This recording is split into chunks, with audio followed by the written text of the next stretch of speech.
Cool. All right. Well, I think we're ready to get going. Let me kick everything off.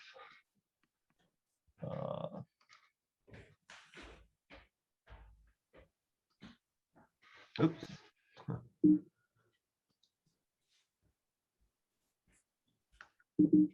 All right. Can y'all see that PowerPoint screen? Yep. All right. All right. Well, welcome to the May Landscape Contest. And I'll do a real quick, just next Wednesday, Randy will have his regular peer mentor meeting. And then next month, we've got a speaker that I'm going to let Barney introduce, but that'll be on the 16th. So Barney, you get to take it away right now. Thanks. We have Don Quintana coming. He's based in Los Osos, California. He shot out here in the Tetons and Yellowstone many times.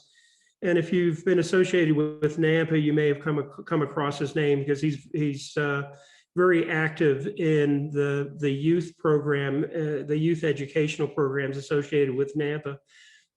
He really focuses a lot on birds, but in general, wildlife and landscapes, that's his thing. And so delighted that we can have him, and I think we're going to have a very interesting and educational program on the 16th.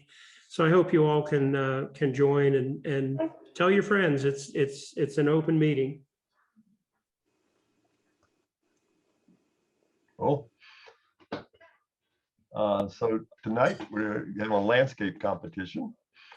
And just one other thing, if you're going to jump right into the landscape competition, just to remind everybody, we've got a total lunar eclipse coming up the end of the month. If the weather holds, I believe it's May 26th, but you're going to have to get up early. Totality will only be for about 12 or 14 minutes, and it will come sometime between 4:30 and 5:30 in the morning. So if you're so inclined, get out there and shoot the moon. It'll be fun if the weather holds. Cool. All right. So tonight we've got 47 images in 2 tiers, and seems a little slow keeping up with me here. So we're going to do things a little differently than we did the last time. We're going to do a People's Choice Award for each tier. And I'm not sure why okay. And we're going to have, after we do the People's Choice Awards, or after we vote on the People's Choice Awards, we're going to have a professional judge go through all the photos, and she will have picked first, second, third, and 2 honorable mentions, but she's also going to give feedback on every image that was submitted, which is kind of one of the things we heard from all the members. They wanted more feedback, so we're going to do that tonight. So again, Chris will pick first, second, third, and 2 honorable mentions, but the members are going to pick the 2 People's Choice Awards for the tiers. So,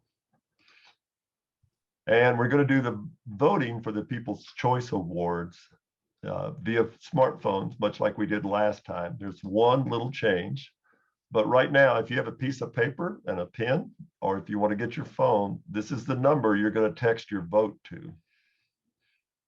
So I'll give you a second to catch up with that.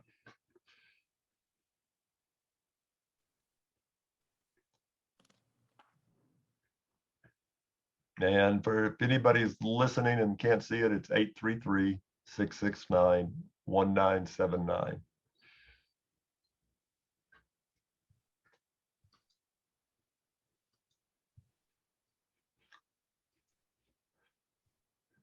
So if y'all see this next screen, we have 2 tiers, and the way you're going to vote is you'll have 1 vote per tier.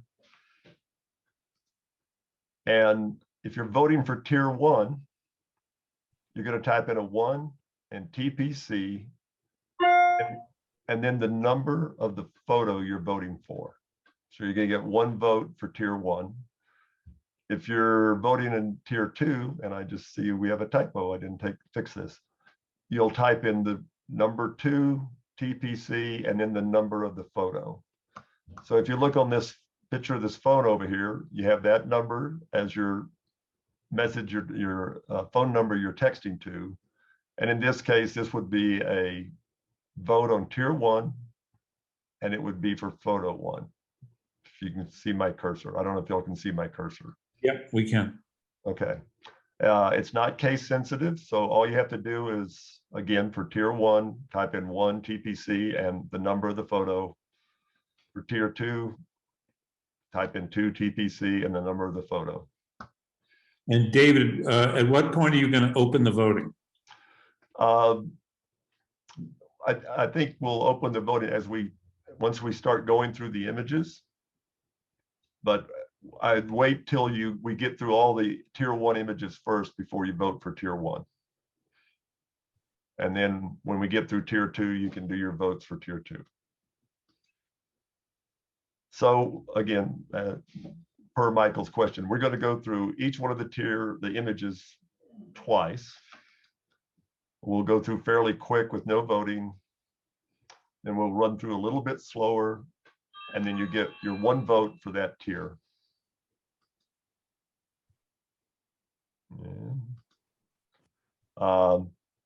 Again, you'll text your vote when you see your image when we do the second pass through. And again, send 1 vote per text. And then here's an example. If you were voting for a number 11, you would put in 1 TPC 11 to vote for number 11 on the level 1 pictures.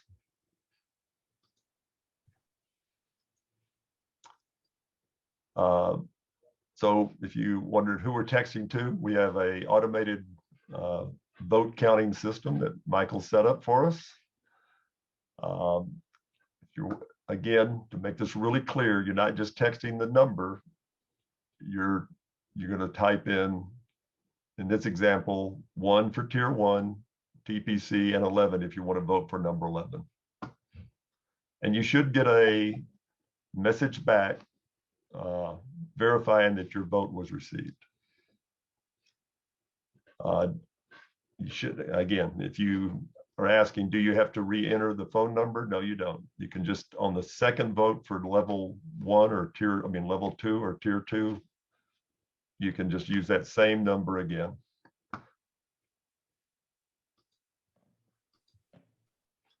Okay, a couple of, oops. Also, kind of beware when we're going through the photos, your chat box, if you have it on the right, will cover up the number of the images. So make sure you have that oriented in your Zoom window so that you're not covering up the numbers of the actual images. I also noticed when I went through them that some of the images are the same color in that area of the image as the number. And so it's really hard to read the number. So maybe pay attention to where you are so that you know what it was, or look at the number after that. But I did notice some of the images had, dark tops and the numbers didn't show. I'll try to call out the numbers as we go through them. Again, text 1 vote per text, 1 vote per tier, vote number using the numbers you see tonight. And again, if another example here, it's 1 TPC for tier 1, 2 TPC for tier 2. Again, the theme is landscape. We're pretty liberal on the rules. And again, vote for your favorite in each tier. So, all right. So here we go.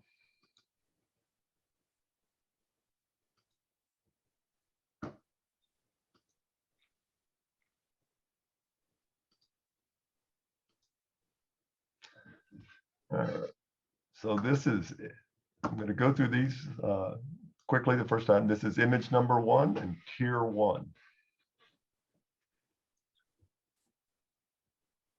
Well,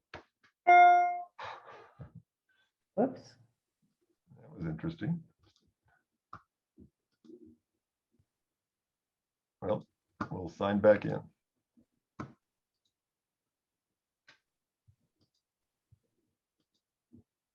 All right, image number 1 in tier 1. This is number 2. I'm just seeing you, David. Really? You David- need to unshare and Oh. reshare when you reactivate your screen. Okay, hang on. I was seeing it. I was Yep. seeing it as well. Yeah. I think it's how you have your view options set up. Too, yeah. Who wasn't seeing it? Gigi, I wasn't seeing it. I was seeing David. And Gigi, were you seeing the stuff before? Yeah, I was. That's weird. Well, try it again, David. All right. Okay, now it's good. Thank you. Okay. Tell you what, I'm gonna, just to make sure. So, okay, here's image number 1. I'll get a little extra time on this one. Image number 2.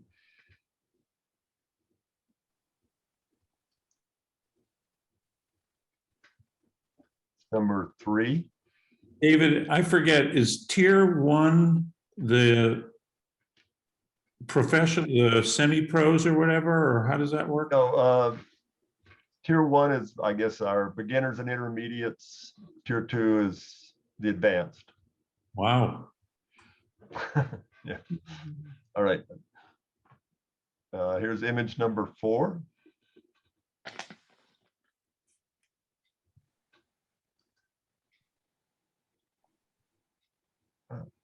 It's taking a while to update. We missed 5. Yeah. I'll get back to it here.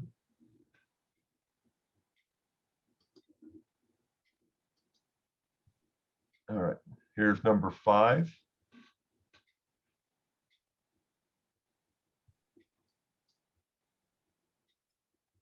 Number 6.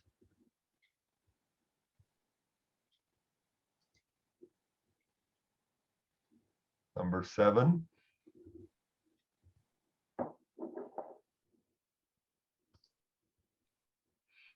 Number 8.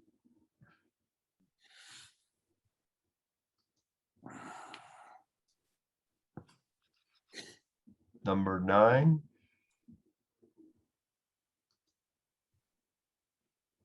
Number 10.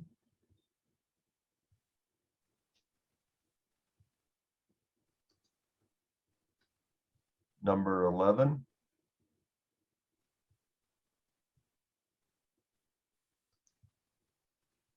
Number 12.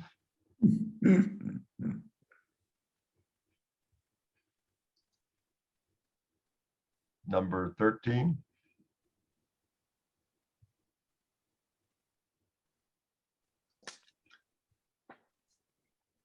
Number 14.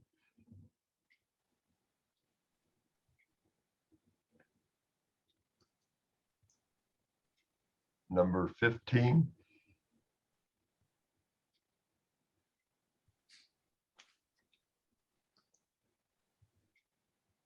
Number 16.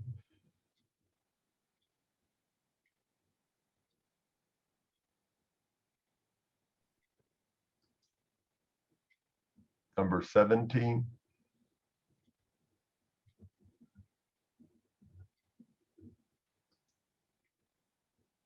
Number 18.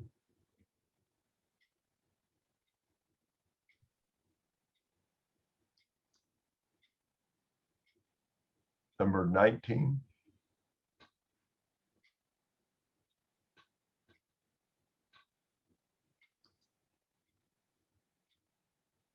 Number 20.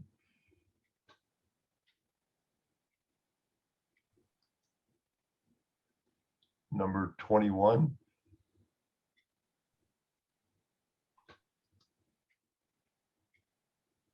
Number 22.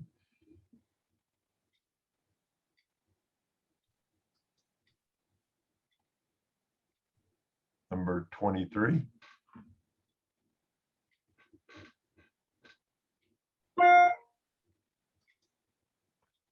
All right, and that's the end of tier 1, and we'll go back through them again.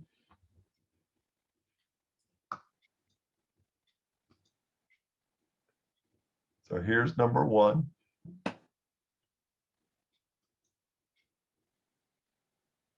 Number 2.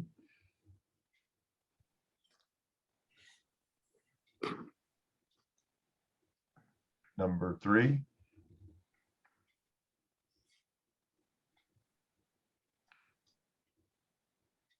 Number 4.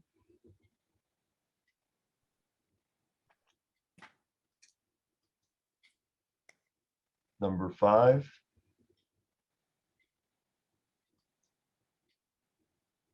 Number 6.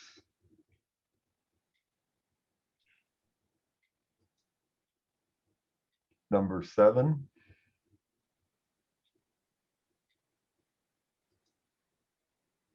Number 8.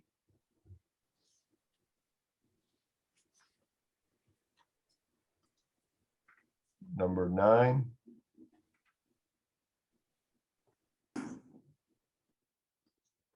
Number 10.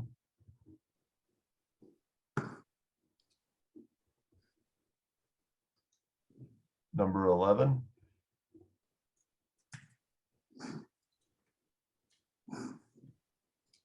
Number 12.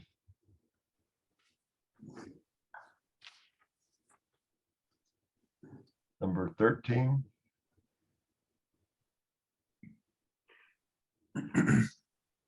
Number 14.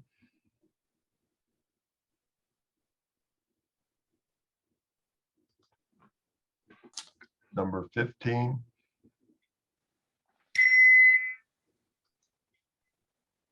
Number 16.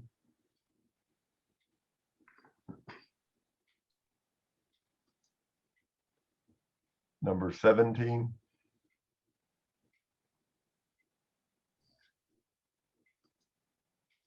Number 18.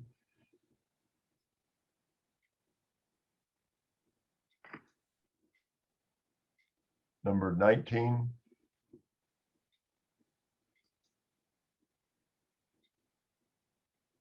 Number 20.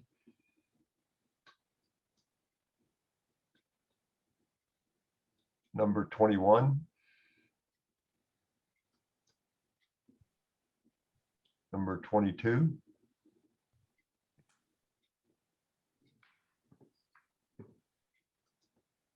And number 23.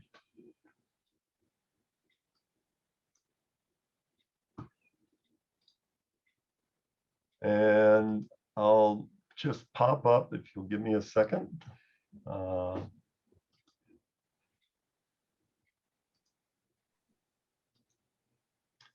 there's all the images with the numbers, if you can see those, if you need a refresher. And if you'll vote for your tier 1 now. So 1 TPC plus whatever number.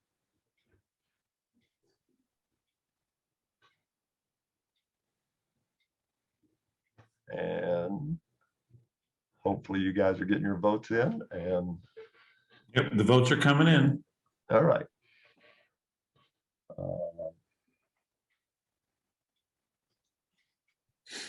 We're going to switch to the tier 2 images.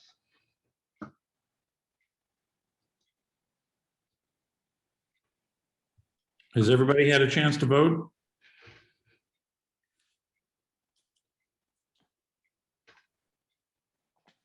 Now, any questions before I start popping up the tier 2 ones?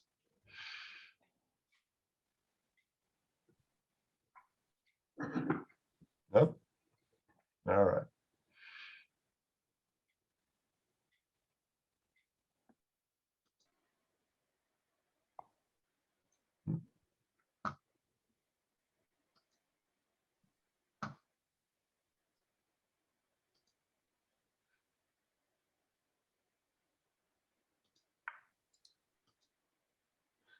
All right, here we go on tier 2. Let me get, sorry. Can y'all see that? All right. All right, this is number 1 for tier 2.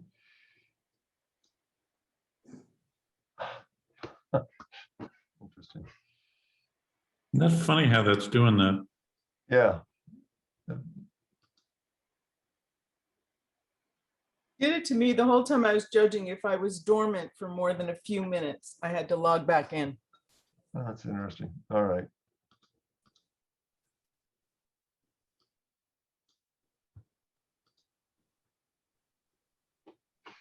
All right. Can everybody see that image now? Yep. Yes. Okay. All right. This is number 1 in tier 2. Number 2.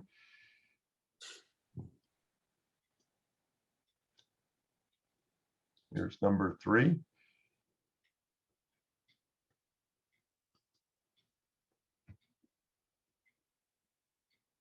Number 4.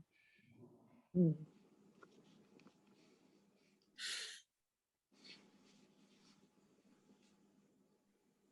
Number 5.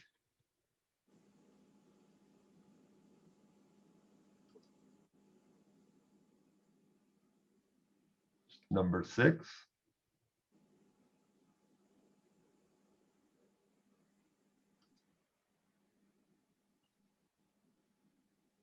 Number 7.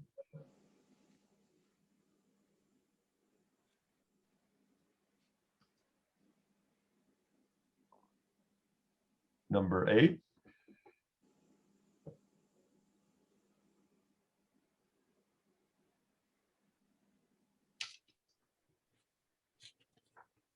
Number 9.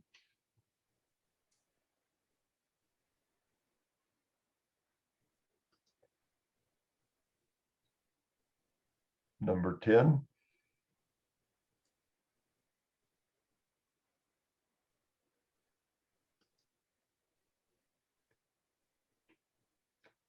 Number 11. No, that number's hard to see. That's 11.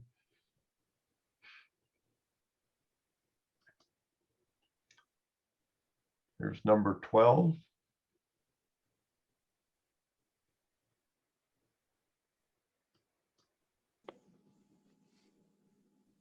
Number 13.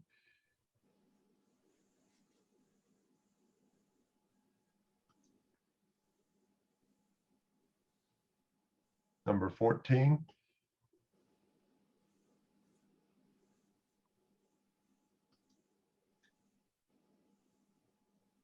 Number 15.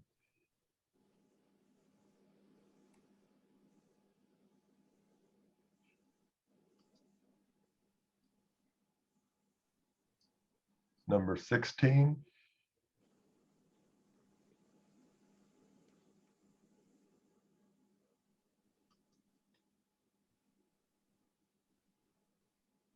Number 17. I'll let that one get loaded. There we go.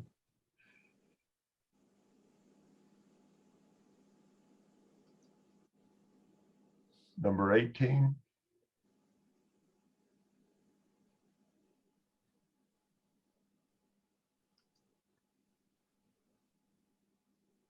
Number 19.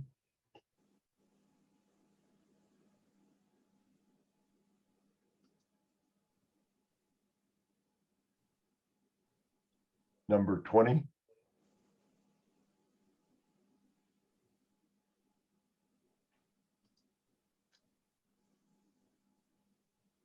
Number 21.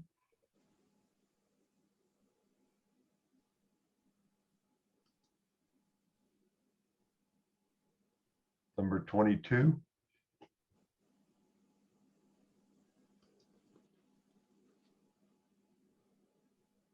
Number 23.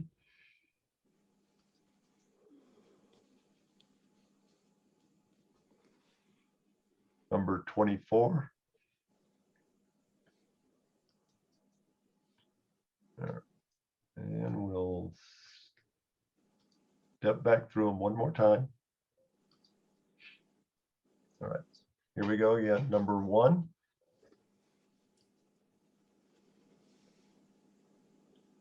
Number 2.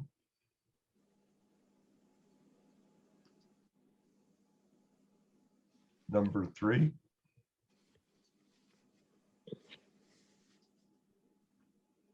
Number 4.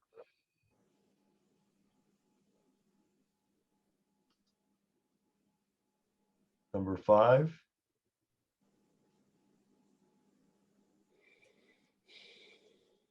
Number 6.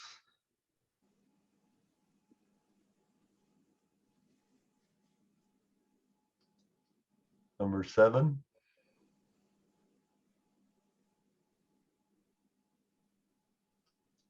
Number 8.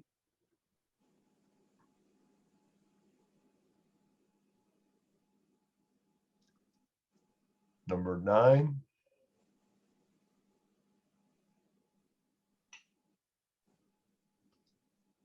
Number 10.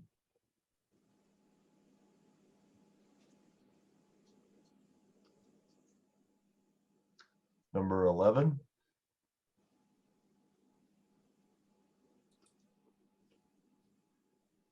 Number 12.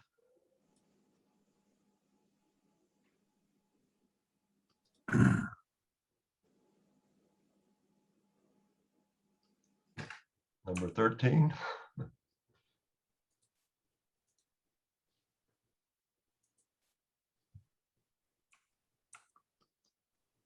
Number 14.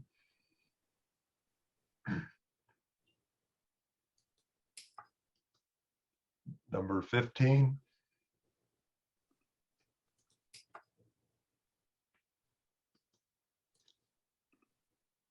Number 16.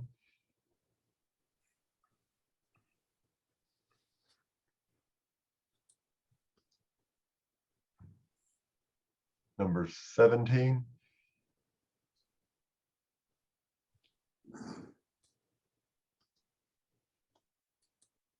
Number 18.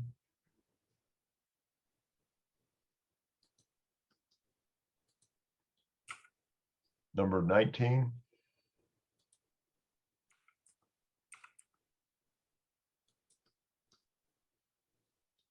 Number 20.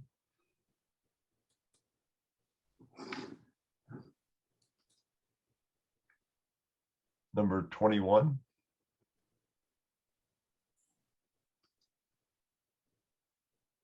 Number 22.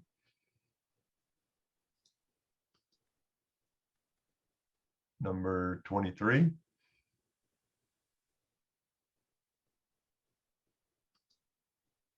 Number 24. And that's it. I'll give you all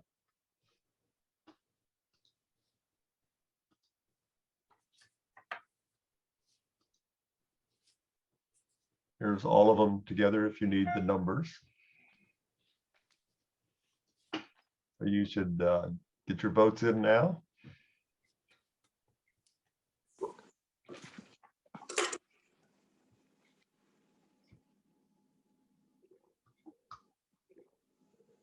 All right.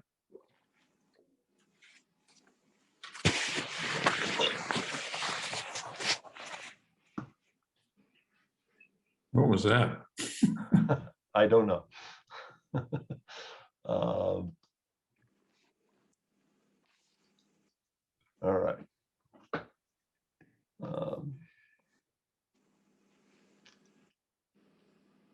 All right, so while those votes are coming in, we're going to let our judge for the evening review all the images and give us feedback. So our judge is Chris Richmond. Some of y'all may have heard her talking when we first got on. She's a professional photographer from Carolina, has won a lot of awards. She's got a master's degree in photography, and we're going to turn it over to Chris to hear her critiques or comments on the images. So let me stop doing this. All right, Chris, you should be able to. Okay. Great. I want to say some disclaimers before we start. Number one, in judging photographs, it's very subjective. So the experiences or the lack of experiences that I bring to the table color the way I look at photography and what I think about photography. So it's okay if you don't agree with me. You know, I mean, it's not that I have the last word in everything. So you just have to know that you've asked me to come here and give my subjective opinion about what's going on here. And I will also say that if I had been given the choice, there would be more honorable mentions, because there were, you know, 4 or 5 in each group, and I pretty much had to close my eyes and throw darts almost to pick the 2. There were really some really fun images, and being from North Carolina, you know, your images were just so spectacular to look at, all of them, because they were from places that, most of them were from places that I have only imagined going at this point. You'll hear some common themes, and I'll tell you what they are right up front. Cropping. A lot of these images could be improved with cropping, and you're going to hear me address that. Sharpness from front to back, you'll hear me address that. And a weird thing that you're going to probably hear me say is talking about the color shift in some of the big open spaces in the black and white images. So I saw quite a bit of that, and I'm going to mention that because that's kind of a quirky thing that I see more and more of. You also need to know that I was viewing these images through a color calibrated browser. So Google Chrome and Safari are the only 2 color calibrated browsers. And I was looking at them on a color calibrated monitor, and my monitor is calibrated to the Professional Photographers of America specs. So when you see these images through Zoom, you're seeing degraded images. So some of the things that I've seen, you may not be able to see because they lose a little bit of resolution on Zoom. So you're just going to have to blindly trust that I'm not making it up. Okay. Because there is a good bit of that. I liked something on every image, and I thought I could, since I was sort of asked to almost do a forensic look at these, I'll make a comment about something that can be improved in each image as well. So those are kind of where I'm coming from. Okay.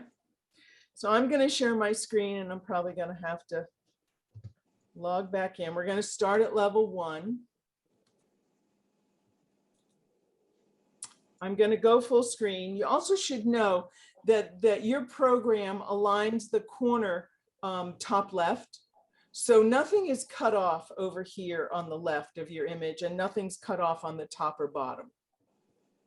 So you should probably know that, because some of the images kind of feel like, oh, you know, they didn't quite get that, but we did. We checked them, and at times we can go back to this is gonna, okay. So let me go back to the browser, go back to the first image. Oh, come on. Okay, I'm gonna go full on it so you don't have to look at all my menus. And we're gonna start here. And I actually wrote down a few notes, so you'll see me looking down, making sure I'm not skipping anything. So let's jump into this. So the first thing are the lovely colors in this. I mean, the color palette of this is just so beautiful, and it just matches the ice and the landscape and the sky, and all of that works together really, really nicely. And the placement of the horizon is really comfortable. You know, the horizon snap in the middle of it sometimes cuts images apart for us. And this horizon being in at the upper third line of the image is a really comfortable placement.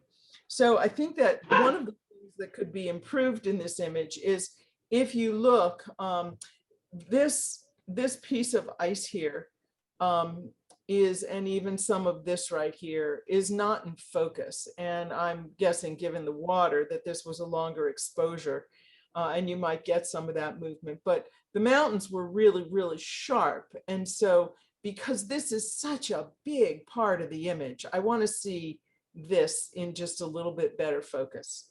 And the other thing that I might also recommend, and anyone who's ever heard me critique will hear this many times, is I would love to see this image flipped horizontally so that we're coming into the image looking here, and then the iceberg is here, and then this line is going up here.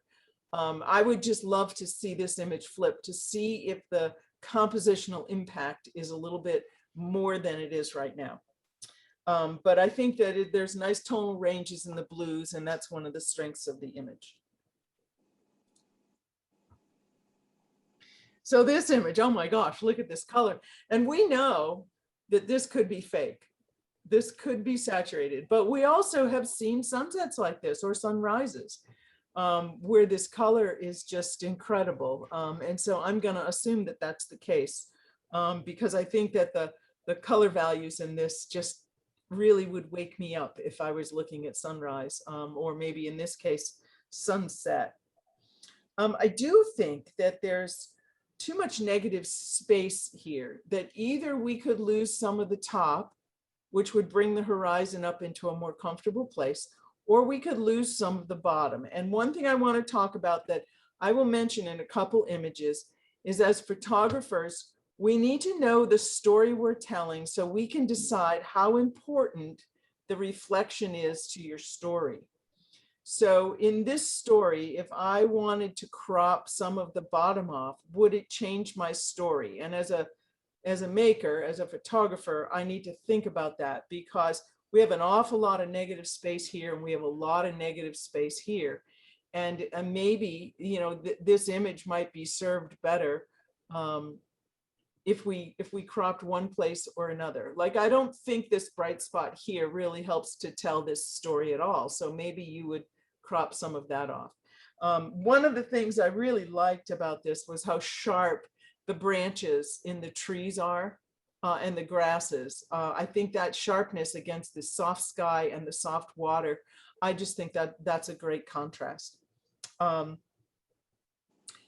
one of the things I would like to caution you against is haloing. So if we look across this horizon and around the tree and then around this tree, that could be mist and fog, but it doesn't make sense to me why it would rise behind the back of the tree. And that's often a processing mistake. Well, not a mistake, but a choice, a processing choice. So always be careful that you look when you're looking and you're photographing light behind trees, always look to see, you know, there are some really bright spots coming through here and there's nothing in this image that makes me understand why this is so bright right here in back of that. So when you're processing, always pay attention to that, and you'll see this same haloing around this tree here. So makes me think that might be a processing thing that you can take care of. But overall, I love the colors and I really like the sharp, soft contrast.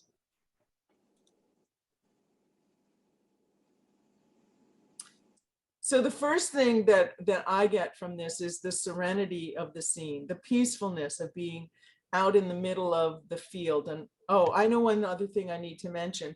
I did not look at your titles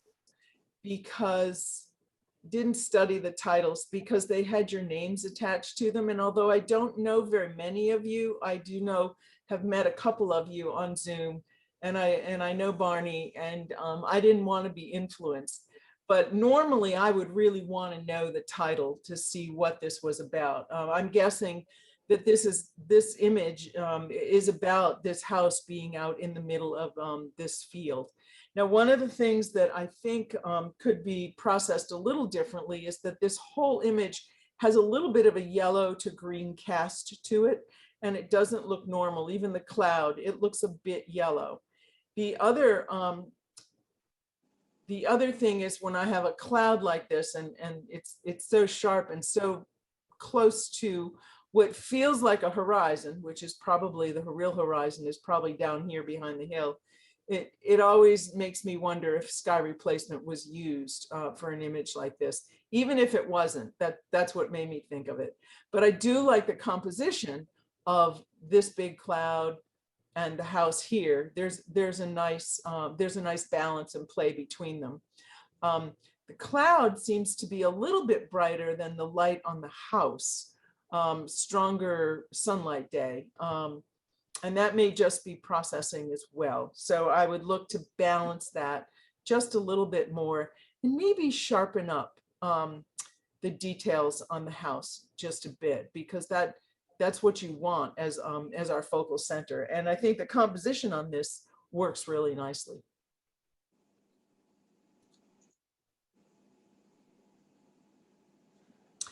This was a really great example of time of capture.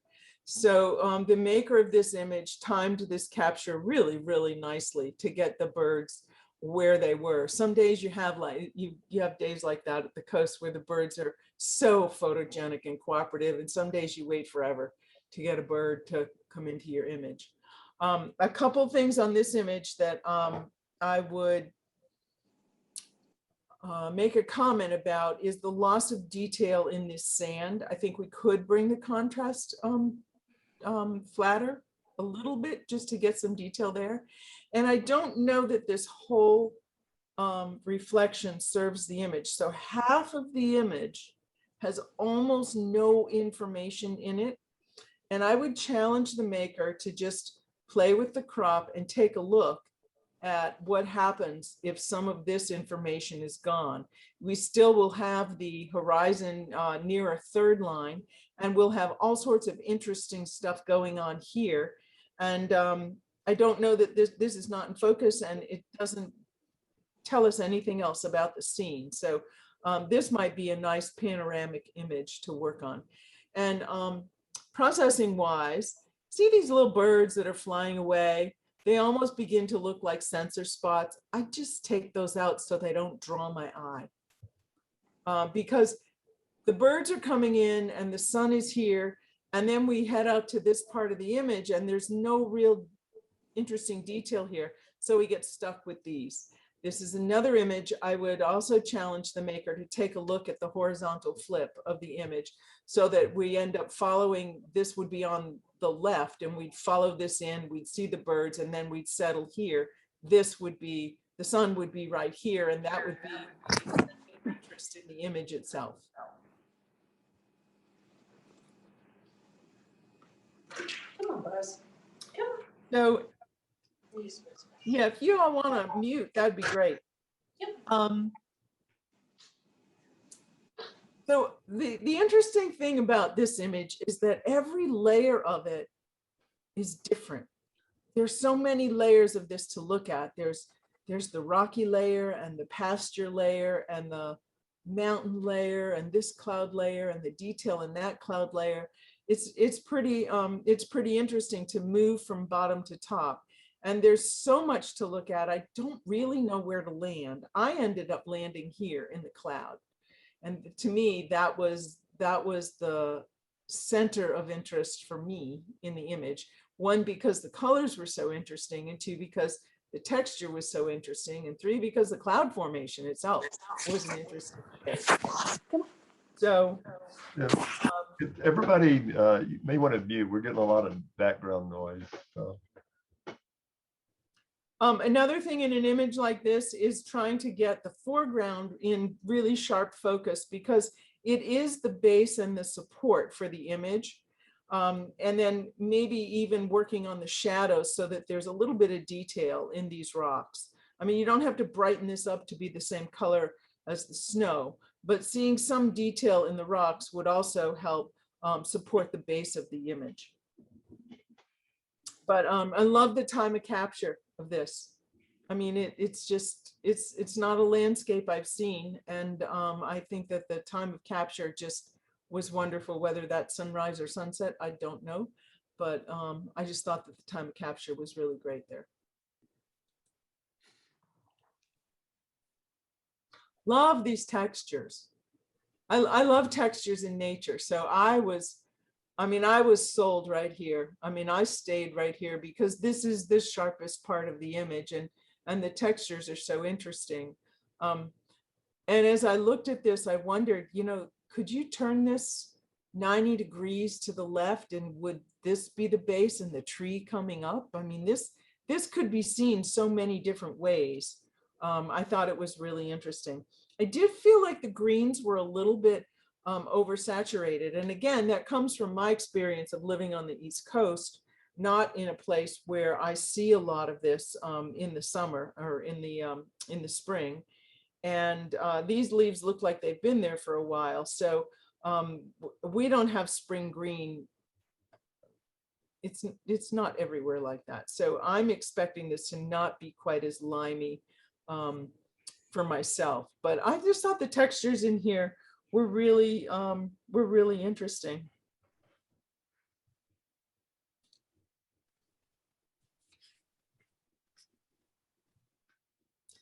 So I loved this scene. I love this little leading stream that comes in and brings me to the mountains, brings me to the brightest part of the image. I enjoyed that there was detail in the whites, the pinks from the sunrise, and I'm going to have to assume that those pinks are from the light, even though the clouds aren't pink, but the water is. So I'm assuming that there's some light that's causing that. I feel like we could bring flatten the contrast just a little bit to bring out the detail in these really darker trees. Oops. Let's go back to that one. We get back to those darker trees. And I wanted to point out, when you're processing, I don't know if you can see it because we're on Zoom, but this ridge here has a smudge in the sky around it. And I don't know if it's from processing something. And this has a halo right here over this ridge. And we want to avoid doing that when we're processing, especially mountains that are up against clear sky like this. But here there's a light ridge, and then there's a dark smudge behind it, and then there's a light here, and that could be natural, but I don't think that dark smudge in the sky is natural. So pay attention to that, and also always look for a center of interest. So know that this stream takes us right up to these peaks, and if that was what you wanted me to see as a center of interest, then the composition succeeded doing that.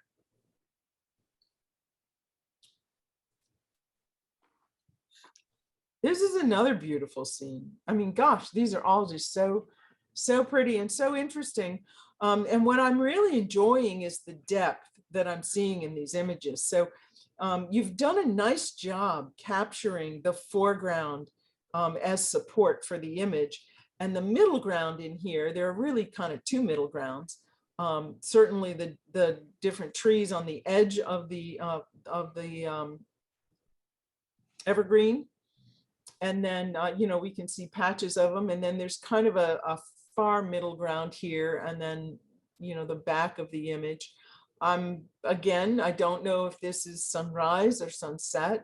It's really interesting. We know that this is the sun coming up. We've got, you know, fire on the mountain here with this face that's facing the sun. So we know that that's what this is. Let's see what else.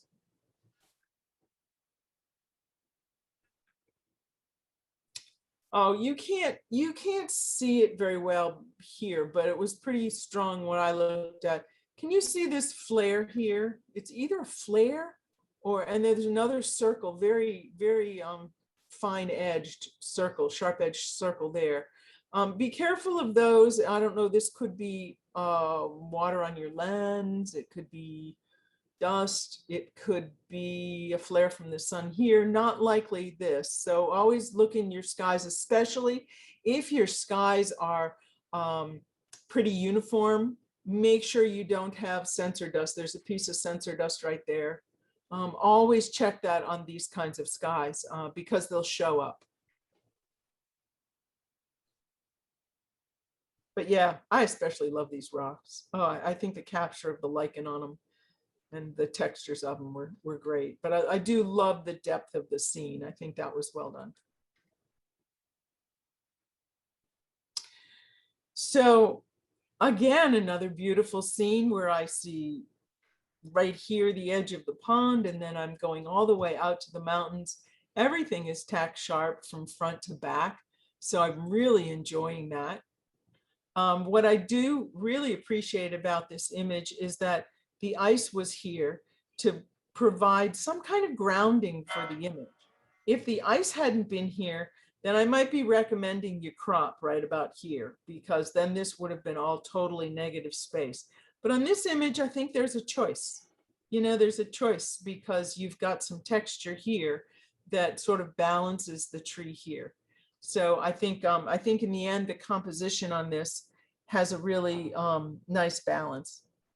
The one thing I would recommend on this is that the snow on the mountains itself is, if you checked it, it's probably not blown out, but it's so bright that we are losing our visual, our detail in here. So you may want to just tone down some of the brightness just on the snow to capture a little of the texture that's up there.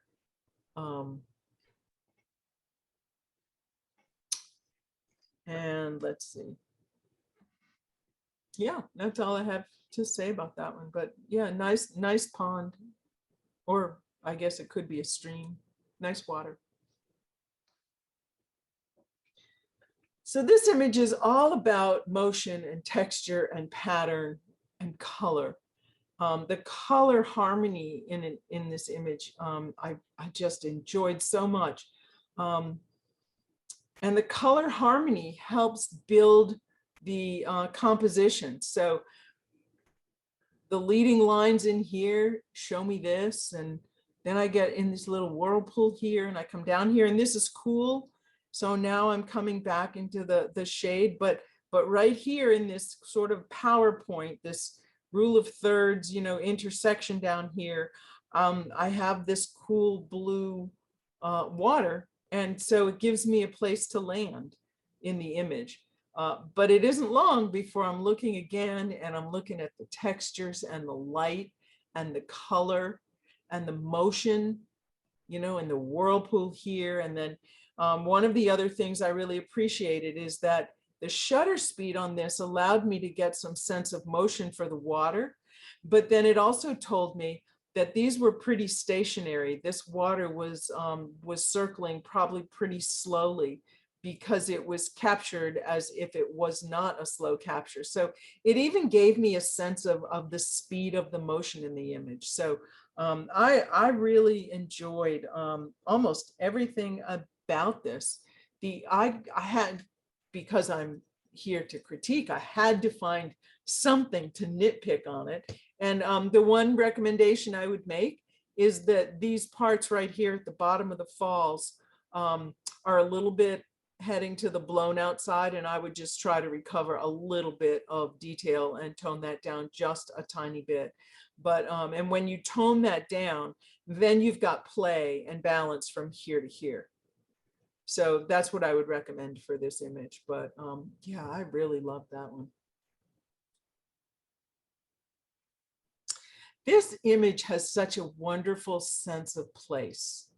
Again, so many different things going on in this image, the pool and the, you know, the melted part, the warmth and the cold, the dead trees and the live trees and the distance. I thought this had so much to look at.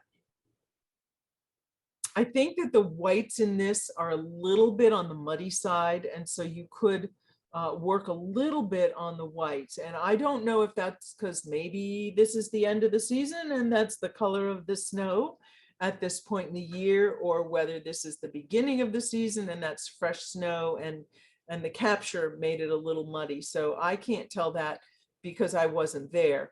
But the sense of the snow is that, especially on this side, it's a little muddy, and there's kind of a white halo right here around this tree, and there's one there, and so I think I would even out the tones on the snow just a little bit.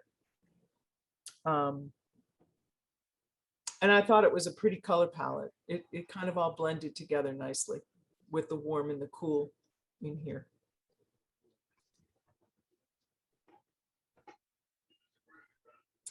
This is a really nice attempt at a commercial type image. It was really surprising to see it when it came up. You know, here we have what I think is a Shelby Mustang, and it was just kind of surprising. There is a sense of place in here. I think that if this were a commercial image, there are a few things that you may want to pay attention to. The exposure on the car here is really, really bright. And then we lost a lot of detail here. So balancing the shadows and the brightness would help this. Another thing is that the front of the car, especially where it says, I think it's a Shelby, where it says Shelby, is not in focus. And so that would not fly for a commercial type image. And because of the way the car's presented to us, it makes me look at this like a commercial image.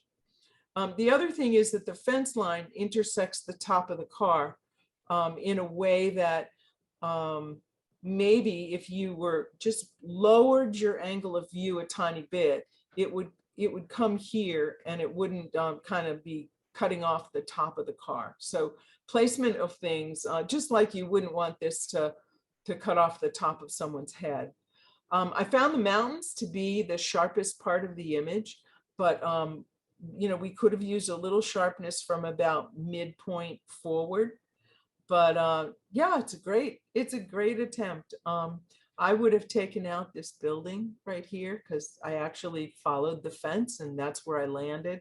And I don't want anything to distract from this awesome car.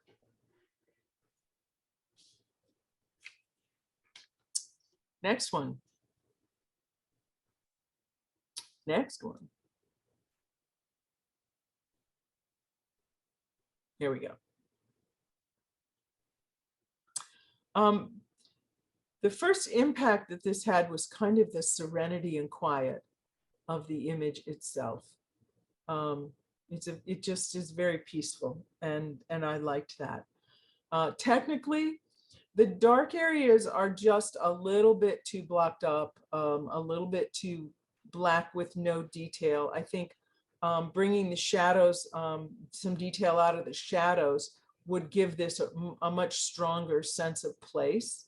And the horizon feels crooked. And I know that when you have a lake, the lake shore can be retreating away from you and make the horizon look like it's crooked. But we have such a long, thin stretch here that's going uphill that it isn't, even if this is a lake that's retreating away from you, it's not going to, in fact, it will help the image if you straighten it and bring that horizon to level. And when you do that, this horizon, you know, these are going to still have some movement to them, and that's okay because we see the landform here. And again, this is totally maker dependent, but there's a lot of negative space in the sky and even some in the bottom.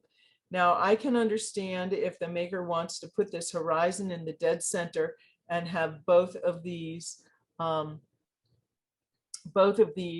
full in the image, and that's a maker's choice. It seems not to be in the middle, it seems not to be in a third, and we have a lot of sky that doesn't tell much of the story. And in fact, if this part of the sky were cropped, then this shape would become more prominent and become an even better leading line. But I like the composition of coming from the low trees to the lower mountain to the higher mountain. I think that's a really nice progression. There's one other thing I want to caution about, and that is the sky. I don't know if you can see it through Zoom. The sky, the colors in the sky are going from magenta to cyan, when I think the sky was supposed to be pretty colorless. And in fact, There's some chromatic aberration where there's some pink, a little bit of pink on this side and a little bit of cyan on the edge of the mountain on that side. So we've got some chromatic aberration in this. And we have some areas where it's got a magenta streak and a cyan streak, especially right here. You can see this is magenta and then it comes to cyan around it. So always on your cloudy skies, especially when you process this in an sRGB color space, you still have color pixels. And so you need to make sure that your color balances are right. You can see again here, there's a line of cyan on the edge of the mountain. And I always have to be careful because if I look through my glasses this way, it exaggerates the chromatic aberration. So I always have to line myself up straight to make sure that that's what I'm seeing. But yeah, so I think cropping this, straightening the horizon, and fixing the color, it's a really nice image, lightening the shadows. This one was so fun. I mean, it's such a different perspective of looking for this, of looking at this scene. You do get such a sense of moving backwards, and you get such a sense of depth in the image, which is good for an image like this. One recommendation I would make is maybe when you're shooting this, and it all depends on the terrain, maybe shoot this from a little bit lower angle. And the reason I say that is because then these posts won't be intersecting the edge of the mountains. They'll be up in the sky, and the mountains will be below the edge of the posts. And I think that will make a stronger composition. And then you also will lose this detail past the last hill.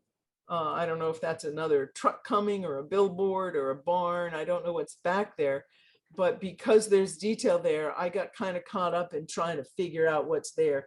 And you really don't want to distract me. You know, I get distracted because there's so many interesting things to look at. So shooting this from just a little bit lower angle would get rid of this, and it would put these up above so we see the line of the mountaintops and we're not cutting them off with the tops of the telephone poles. But this is just a really interesting perspective. The other thing is when you're shooting this, I would love to have seen just a little bit more on this side so that I kind of got, the road didn't disappear into the edge. I would just love to have seen that extra foot right there. And again, there may have been something really ugly right here that you had to cut off. So you never know. You know that as the maker, but the viewer never knows what they're missing.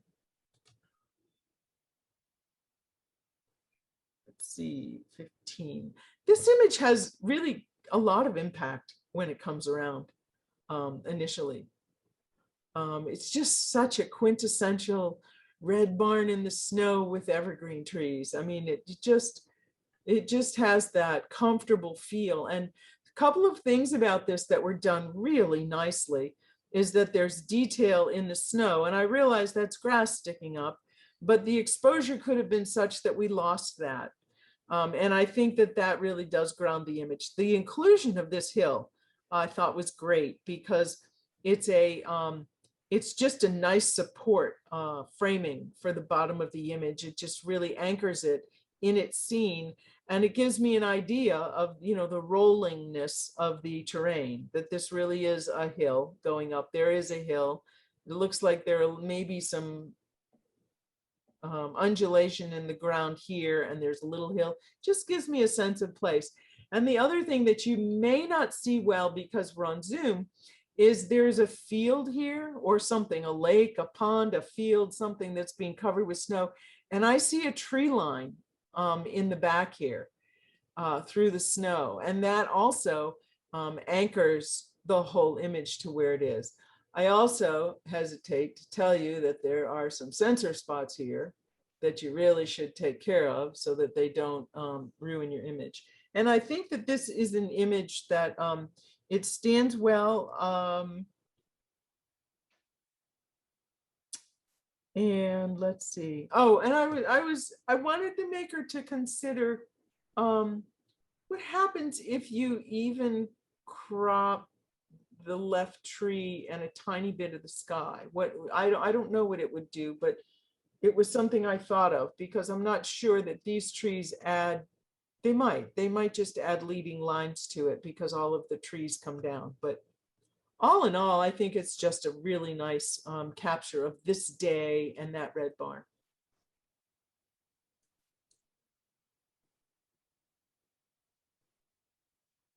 So the thing to really appreciate about this image is the backlighting. So being in this setting and seeing the backlighting and wanting to capture it is really an interesting way to look at the actual shape, you know, of these. I'll assume they're all cacti or succulents. Two things that didn't work well for me was that everything was out of focus. So it's not quite abstract and it's not quite sort of documentary of the time. So I wanted to see something that would have been in focus in this image. And the other thing is, this tree is a wonderful attempt at framing, but the vegetation of the tree is so different from this, it confuses me for the setting. So I'm kind of, in my mind, going more abstract with this. And so I might recommend cutting the tree out. And if you had the opportunity, or you have another frame that's a little bit more in focus, I just think these textures will be phenomenal to look at. And the branching of the flowers, I don't know if these are going to end up being flowers or if they're going to end up being new branches coming off of them. But yeah, I think that the focus is the big issue here.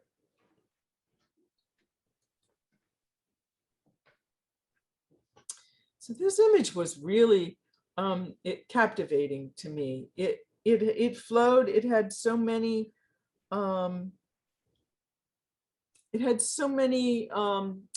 contrasts. So we have something small to something big, something dark to something light, something crisp to something, you know, kind of hazy. I just thought there, and then so many layers in here to look at. The one thing is, I really hate that their noses are all cut off. And I know that's because of either the depth of the snow or the terrain, and that you don't have a ton of control over that. But as somebody who's never seen this scene, this particular scene, you know, I kind of want to see one horse with their nose out of the ground. But I'm guessing that there's hay there or something for them, and they're really, really busy. But I love the layers in this image. Now, I would challenge the maker to consider a really low crop of this to make this into a panorama. If you have a piece of paper or your arm, hold it up there, and you get a sense of the light mountains in the background, but you don't get drawn up into the clouds that have the blown out parts in them. So the clouds don't end up competing. And I think that the layers in this would be even stronger. And the shapes of the trees would, I think that the shapes of everything contrast and complement each other.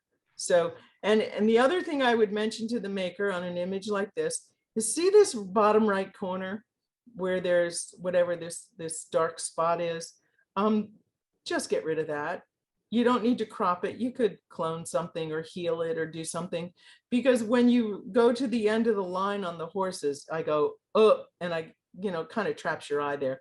And there's no need to get your eye trapped there. So, but I was just very captivated by this scene and the layering, the wonderful layering of the scene.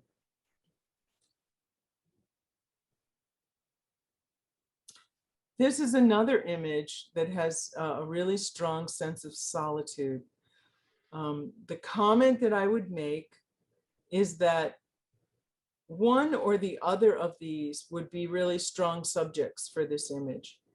But the way that the image is right now, for me, they compete. I don't really know which one I want to land on.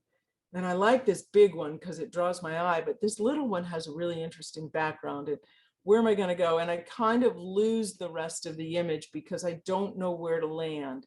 I would love to see this image just cropped into two different images to look at, because it's well captured. You can see we have some detail in the snow here. We've got lights and darks. So the snow is not totally white. We are getting a little bit muddy over here with a little bit of haloing around this tree. So we could take care of that.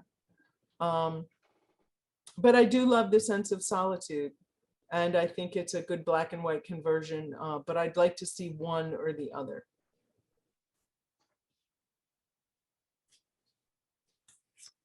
Okay, let's see. Next image is 19. So I like the way that this is cropped into a pano. And you know, a lot of these images work so well as panos, and that's where you live. You live in pano country out there, I think. So I like the way that this is in a pano. And again, I think that the shadows are a bit too dark. We've lost all the detail, not all, a lot of the detail, and they kind of trap our eye here. And I think that if you brought some of the shadows back, the detail in the shadows back, the image might flow a little bit better because we don't get stuck, you know, in these dark spots here.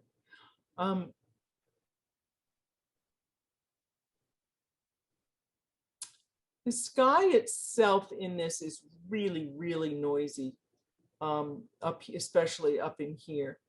I don't know if this was high ISO. I don't know if it was processing, but it's kind of falling apart, and it is distracting from the really interesting terrain that you're showing me right here.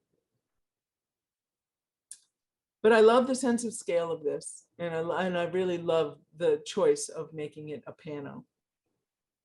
Now, I didn't note this in my notes, but I'm seeing it now, and I don't know if this is a function of being on Zoom or not, but it is a black and white image, but I am seeing some magenta running up through here. When I make my black and white conversions, because we're working with sRGB, if you take your saturation slider in Photoshop or wherever you're working, and you take it to full saturation, if you see color in your black and white conversion, you need to desaturate it at the end so that you don't get these color shifts, because you're still working in a color space. And you don't leave it saturated. You just check it. You know, you just pull your slider up and you say, oh yeah, look at it, it's red right there. I got it right there. Look at, there's a little bit of cyan right there. There's color in my black and white image. And then I go in and I just desaturate it again. I don't really know the physics of why, or the algorithm of why that happens, but I've noticed with newer and newer versions of Photoshop, I'm seeing it more and more and more. So there's so much to love in this image as well. The textures, look at this, the beautiful laciness of the flowers and the cragging against the cragginess of the trees and the softness of the blooms and the hardness of the mountains. There's so many different contrasts in here. Here we have really pretty color palette, and here we have almost no color. So I think this was a real great study in contrast. We've got, you know, desert versus life, you know, dead sand versus living things, and etc. I had made a note about my plane of focus. Yeah, so in this image, and I saw this in a couple of images, over here we've got really, really sharp flowers, but on our same plane of focus over here, this is not in focus at all. And what that tells me is that your camera was probably not parallel to your scene. And so if you're focusing in a certain part, you missed the focus in the beginning, or you may have had your focal point too close to you or too far away from you. So always check in your scene if your same focal plane, what appears to be a focal plane in an image, if you've got both sides of it in focus. And check that on your, by zooming in on your viewfinder before you leave the scene, so you can reposition and retake that, and you don't get home and say, oh gosh, you know, that was 500 miles away. I can't go take that. And what a great image if this had just been in focus. So a couple of images I saw that in, and I think maybe it's a plane of focus kind of issue. But again, a really pretty image.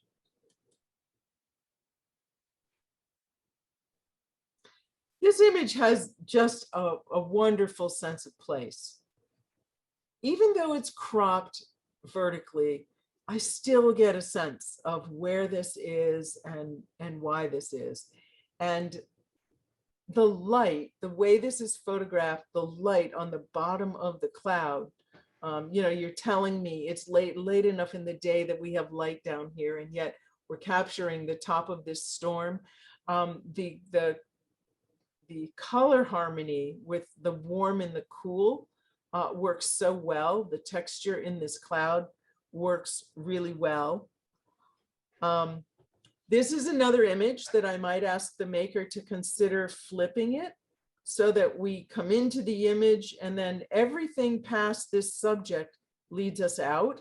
So if it were flipped, then we'd see all of these first and they would be taking us into the image, and then we'd land here. And from here, we would then look at the rest of the image. So I just wonder what this would look like flipped if the maker wants to try that.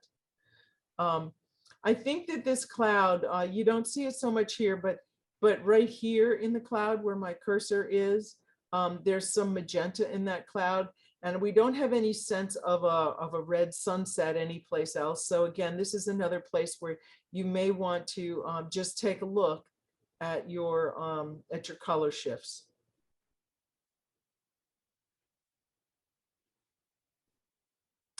Another thing about this image is you have two centers of interest. You have your bale of hay here, and this cloud's really interesting. You captured a lot of texture and a lot of change of light. And I wonder if this is two different images. When you have an image like this, I always challenge the maker to make two images out of it and see if you like one or the other of the images better than the whole image. And if not, I mean, this image stands really well by itself with both parts, but it's always nice to check on those things. So I just challenge the maker to do that. It's not a criticism, it's just a suggestion. Again, here's another maker that captured an amazing depth. We don't have this here. So you'll hear me say this over and over again. We don't have these amazing spans of views where I live. And so I'm really enjoying seeing that. I think one of the challenges of this image is that there's not really anything that's tack sharp in the image. The foreground is not tack sharp, neither is the middle, and neither are the mountains in the back. So I think the sharpness is a challenge. Another thing to always check here, you've got sensor spots here and here and here and here and here. Always check your skies for sensor spots because they're easy to fix, and they do detract from your image a bit. I think one of the nicest things about this image is the color shifting. In this case, color shifting intentionally from the warmer tones to the cooler tones and the sunset tones here. So from dark to light. I think the sense of the day was captured nicely. The time of day was captured nicely. I'm not convinced that you need the bottom of this image. I think starting just below these clumps of whatever they are, these clumps, and then taking some of the top off the horizon. Again, that's one way to get rid of your sensor spots. Just take some of the top off the horizon so that we're really focusing on this line of mountains and then the color in the foreground.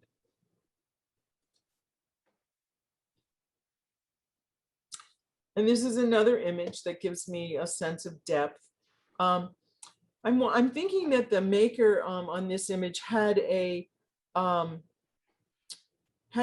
aperture that was really too narrow for the image, because once we hit, looking on this side of the image, once we hit here, there's nothing else in the image in focus.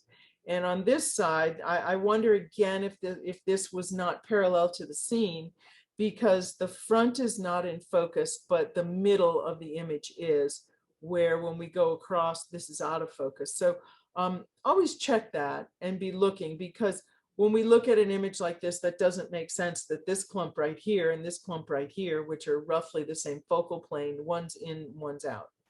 And I'm guessing that wasn't the intent of the maker, but they captured beautiful wildflowers. I like the flow and the composition of this image. It starts here. This rock takes us across, and then this is a nice sort of uplift here, and it kind of mimics the way the mountain goes up. I think that this is nicely composed. Here. No more images. And that's all of those. So do you want me to, talk about the places, or do you want me to go on to the next image? Do you want me to take questions? I think let's go on to the tier 2 images, once you go through those, and we'll do all the winners and that at the end. Okay.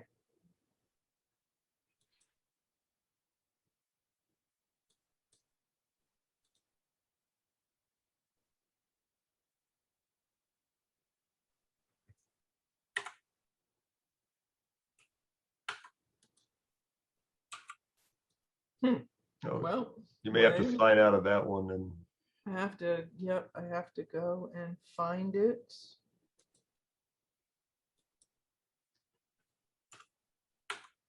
There we go.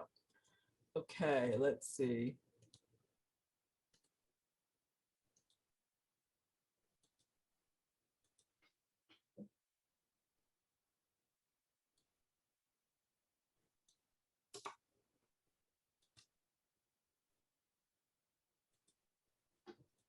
Okay, got to sign back in.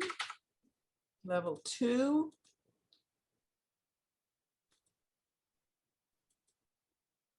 Display them.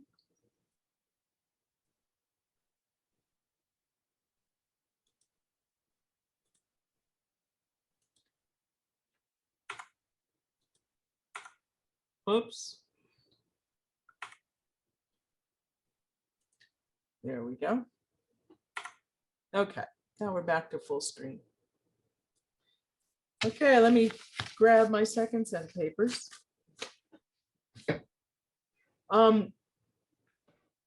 This has also beautiful depth. What a fabulous color palette.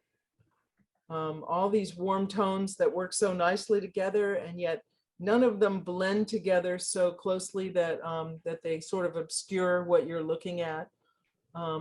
And I particularly liked the composition here. I mean, here we come in and we see these mountains, and oh, these circle around and bring me back there. And I look at that again, and I just stay right in the image. And occasionally I glimpse up and see that this is all going on even up here.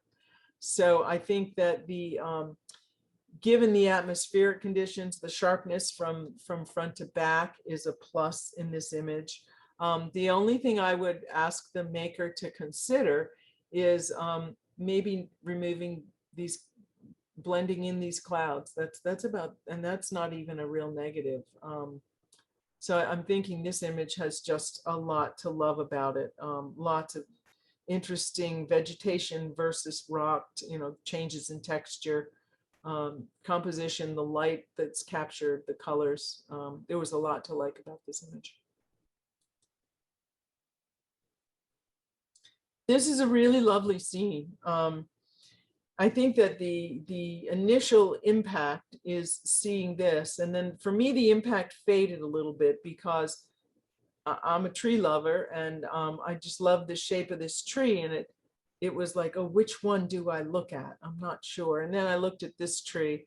I think one of the processing challenges for this image was in the way the tree branches, we're losing the tree branches, and I don't exactly know how that was processed to do that, but we are losing them in the sky, almost as if they're becoming, transparent. So that's something to pay attention to when you're processing the image. I like that there's a foreground and there's a middle, and then the clouds provide a background. I think all of that works.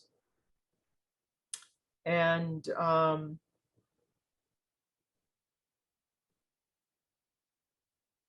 yeah, the only thing, if I were going to work on this image, the one thing that, well, there are two things, but one thing would be, I might want to take these lines out just so that they don't attract my attention, because there's so much when you get into this image, there are lots of interesting things to look at in the image itself.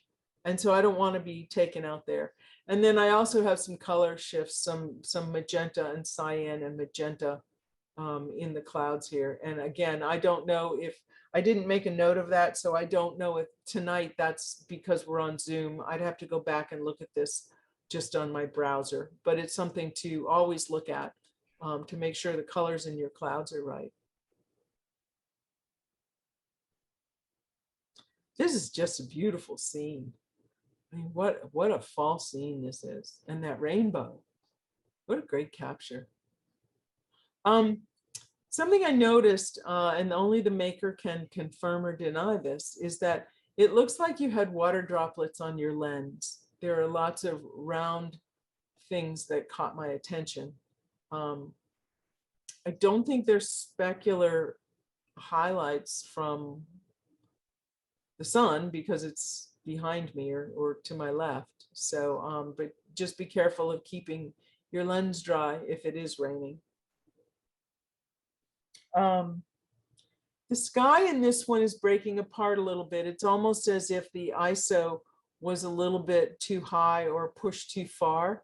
We've got a lot of graininess, and this is a great sky to capture just because of all the texture and motion in the sky. So be careful about your ISO or your processing. I don't know what that's an artifact of, but it takes a lot away from your image when your sky is grainy like that. I think that, again, one of the things I love the most about this image is the sense of place for the image. It just gives us such a great sense of place.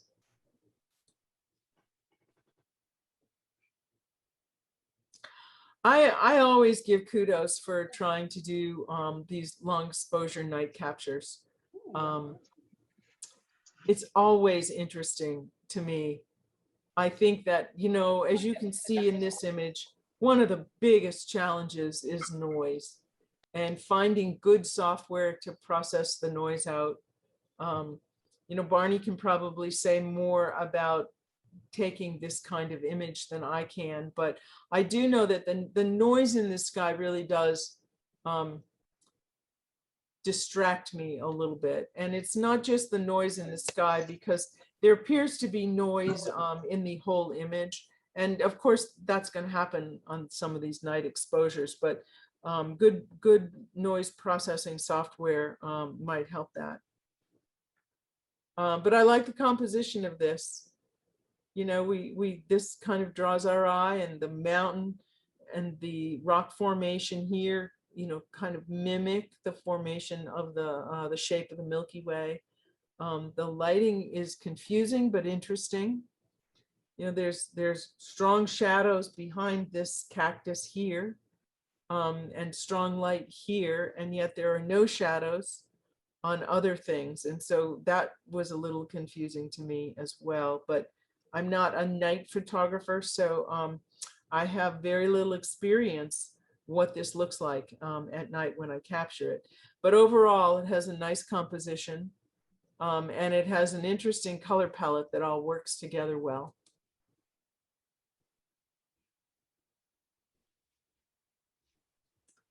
again, I think one of the strengths of this whole body of work is capturing the sense of place. I think you've all done a really great job at this, and this is yet another image that really does capture a sense of place. And I think this is interesting because it really is dark and nighttime in the village. We've all seen that someplace, and yet there's still sunlight on the mountain. So that's always an interesting study, and I think that the maker's done a good job with this totally blank sky, not having any JPEG banding or fringing or sensor dust. Man, any of that is going to be so strongly seen in an image like this. So the color palette's great.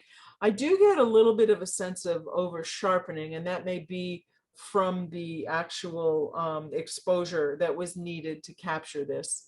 There's just a little bit of something. I don't know. I don't know what to call it, except it feels like over sharpening or high ISO noise in this image, especially like up in these parts of the mountain. But it's a great scene. I do have a feeling that this image is going uphill, and it should come down, but maybe this village is built on a slight incline. So I can't really say for that.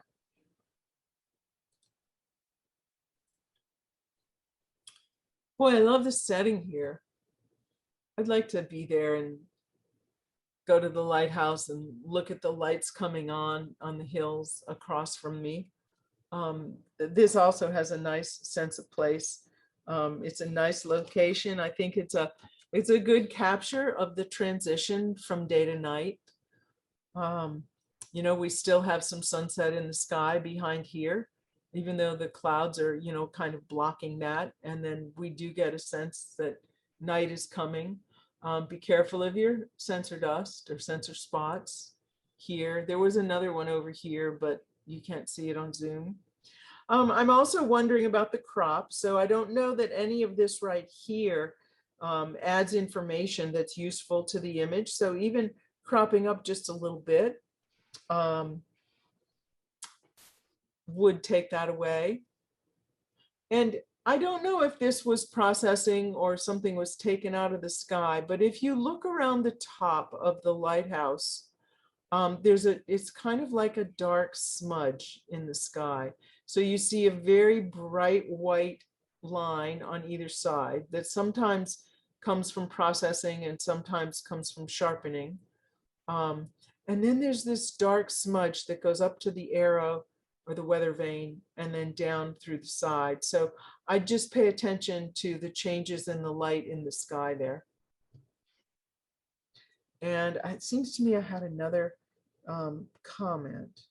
I was curious about the exposure time, the length of exposure, because it seems like the water should be flowing. I see a little flow here and a little flow there. And it seems like the exposure is either too long or too short for the water itself. And I don't know if this is mist or if this is a long exposure with water coming and going. So that was just a little bit confusing to me, but I loved the color capture of this. Again, you've got haloing around the dark light interfaces. Be careful of that in your processing.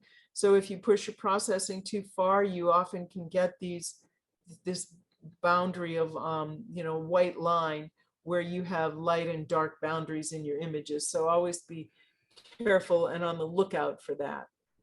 And the last thing is that I appreciated that one little star could be seen in the image. So we really do get a sense of the time of day in that image. This image was so surreal looking to me. It's dark, but boy, you can see lots of detail, even in the black. So on this screen, it's hard to, I had to kind of put my hand up to block the white on the side here, because it makes the darks look so much darker. But when you block out the white and you look at it, you still see detail between the tree and the mountain in the background. You can still determine which is which. So I thought that was a good capture in the exposure. The length of the exposure gave this just such an eerie, surreal kind of feel. And again, all the color shifting in the sky was a little bit confusing to me. I'm not sure what caused that. I don't know if it was a time of day, not ever having been where this was taken. That could be normal, but we have some very, very blurry movement of clouds. And then we have some areas that look like there's something in the sky, moisture or something, and it's very stationary. So that was confusing to me in this image. And I might recommend that there's a lot of negative space here that doesn't really add to the image. I think if it was cropped up just a little bit here, it would take the horizon out of the middle. And this is enough, would leave enough to anchor this and tell us this was the edge of a pond. And there's enough left here to also tell us this is the edge of a pond. And then all of this blackness down here could be eliminated. And then we'd really focus in on the center of the image. But really very surreal looking. It's pretty cool.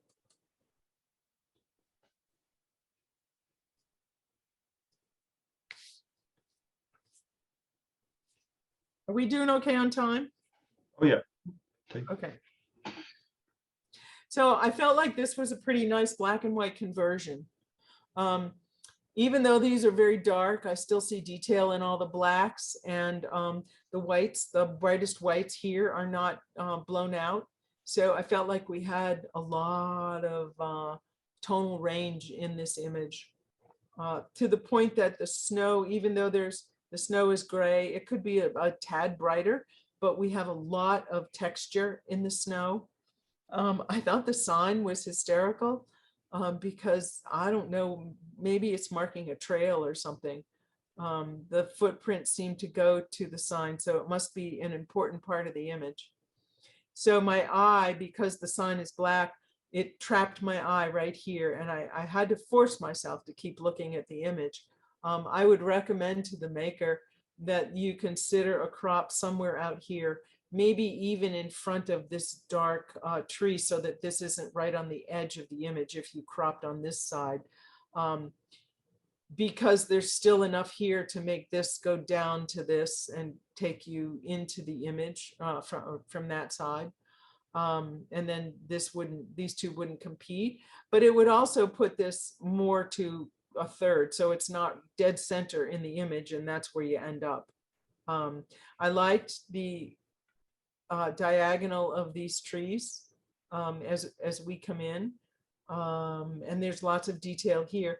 If you were going to print this for yourself, or somebody was to buy this, I would take these lines out, I guess they're power lines, out here. That's, other than this, it's kind of the only hand of man in here. But I thought this was a lovely conversion, and I thought the trees were just a tiny bit crunchy, a tiny bit crunchy. I don't know if that was a crunchy day, or if this had some sharpening applied to it or processing that made it look like that, but a little softer feel on this would really, I think, enhance the image a lot. But I love the conversion. So when this came up, I thought, wow, this had such impact. And it's such a graphic piece, and it's not your typical treatment of a landscape. And I felt like it was daring, and the maker of this image took a risk. And I think that the risk paid off, because I think the impact on this was captivating. Recommendations I would have is you don't need all this sky up here. And you can take out almost all that sky and still have the horizon on a third line. The only confusing part of this image was this line. It is so straight. and feels so man-made that it makes me feel like maybe it's a train track, or a road, or a dam or something, but it feels very man-made. And I did explore that for a while, trying to decide what I felt that might be. And as I was exploring this line, I got stuck here. I would recommend, if you're going to print this for yourself or sell it or something, put it in a gallery. I would just take these two little trees out so that they don't grab your eye.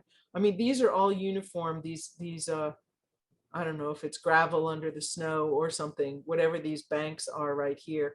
They're uniform, so they don't, and they're not really dark, so they don't draw my eye. But the way that this line is, it makes me almost feel like this is an image that was pasted on the bottom of this image. It was just so interesting to me. And I think that there was a nice job retaining some detail here. You can see different shades of the snow here. Different, I don't know if they were in real life shadows or whether there was something under the snow causing that, but there's quite a bit of detail, even though this has been turned into a graphic piece. So I really enjoyed this one.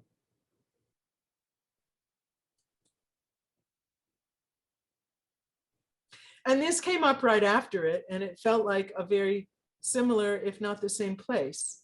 It has this line here. And in this image, I don't think, excuse me, don't think the line adds anything because we don't have any sense of what it might be. Somebody who hasn't seen this scene before. So I don't know that that adds anything to the image there. And the sky here is so dramatic. And it confused me because we have these kind of God rays coming up in the sky, which makes me feel like the light is behind these clouds. And yet when I look at the mountains, the lower front of the mountain was brighter than the top. And although that could be from the sky, it looks like these are clear sky up here. So I couldn't match up the light patterns. It made me wonder if maybe this was a sky replacement. And so I found that a little confusing. And if this is exactly as it was in nature, then I just was confused by it. But I also thought the detail was captured well and thought that the snow was just a little bit gray in this one, that we could have added a little bit of exposure. And you'll notice that however you processed, again, a halo on the edge of the mountain. And we really want to try to not do that in our landscapes at the interface between dark and light or mountain and sky. But interesting approach.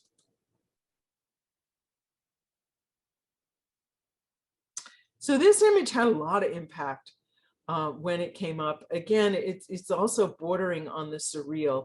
As I said, I'm not a night sky photographer, so I love these night sky images. I don't know where this was taken, and I don't know what the source of light is. When I start counting off all the things that could be causing this light, whether it's daylight or moonlight or northern lights or clouds or a city, or I don't know what the light is in here. So it just made me really curious about looking at everything in the image. And the one thing that I noticed is the image is tack sharp right in the center. And we lose sharpness as we go out to the edges. So we've got some kind of distortion here. And I tell you, I'm just loving the center of this image and might even want a crop of just that. Also, maker's choice, sort of like reflections. How much reflection do we put in? When we have either planes or meteors in the night sky, we have to look at where they are and do they add anything to the image? So does this draw me away from where I should be? Or does it tell me something really cool about the night sky? And that's a maker's choice. I usually don't want to see that unless it's really bright and cool and it's right in the right place in the image and tells part of the story. That's my personal preference. But the maker probably left that in for a reason that they wanted to show the length of the exposure or other things that were going on in the sky at the same time. Another thing I really enjoyed about this image was the color of the stars, you know, white, blue, and red. We have different temperature stars out there, and I don't know if this is processed color or if it's real color, but I do know that when you look up, you do see some sort of bluish and whitish stars and some red stars, and I loved the way that was captured in here. And the near silhouette on the mountains, I just loved the center of that image right there.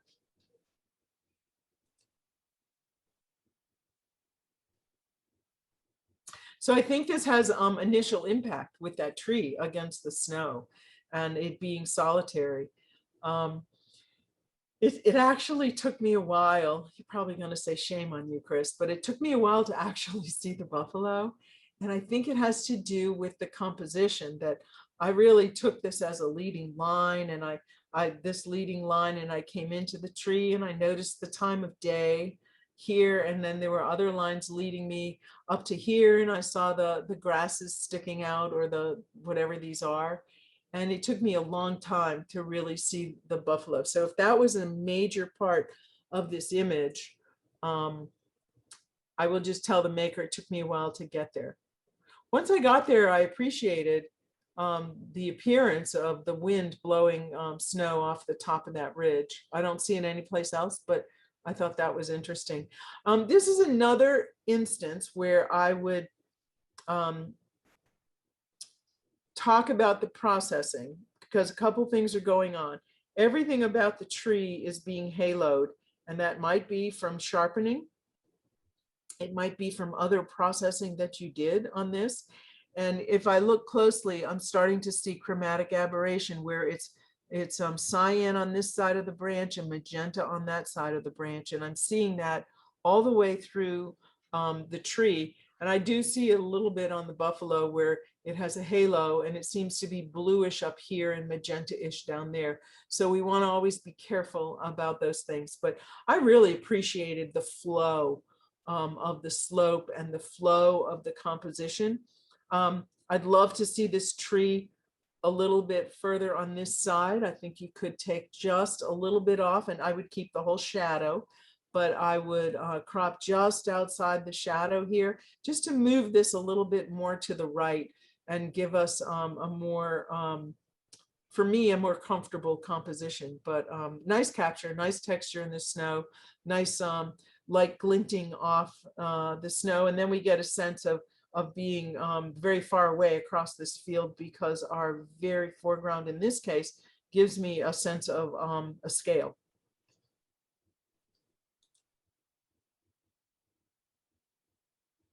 So this has initial impact just because, you know, the cross is right there and you see that.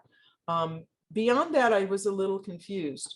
The treatment of the trees in the mountain in the background is so different than what's in front of it. I had a hard time deciding whether this was a window that we're looking out or whether it's a painting behind an altar. I was trying to make sense of it, and then I decided it was probably a window because there are all these dirt spots. So maybe we're looking out a window there. I will say that we have a lot of noise in the sky here, and the color harmony for this is a little hard for me to find, because we've got sort of the red, white, and blue here, and then we've got the fall colors against the mountain tones here. So I felt like we had two very different images going on in this image itself.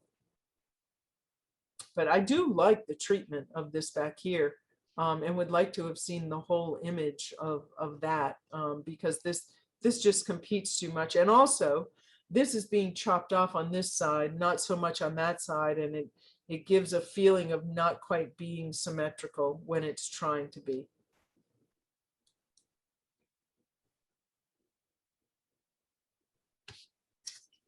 Let me move on. This is just such a pretty scene as well. I mean, you've got great fall color, nice contrast with the cool tones and the warm tones. But again, we have a sky that's very, very, very noisy. And I think that really does detract from the texture of the clouds that we're seeing. And again, you get this sort of crunchy, sharpened feel of the trees here. And we're seeing these kinds of halos around the branches of these trees as they are intersecting the mountain itself.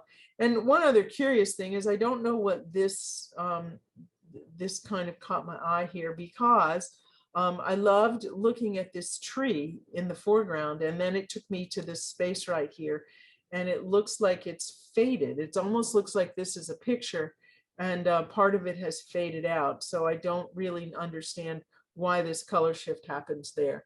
So always pay attention to your shifts in your colors, and then the noisiness of these kinds of skies. But beautiful fall color.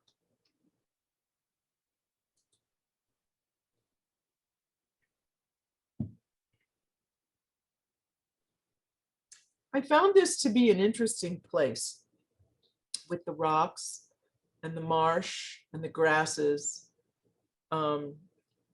Again, giving me a sense of fall. You know, there are no, doesn't look like there are any trees that, I mean, this could be summertime, but the trees that don't have leaves all appear to be dead. So I can't really tell exactly what season is. This looks fallish, but I have a sense of place with this. The placement of this tree in the center, it's an interesting tree in an interesting setting, but having it dead center and having it with no real impact of the tree makes me want to look around it.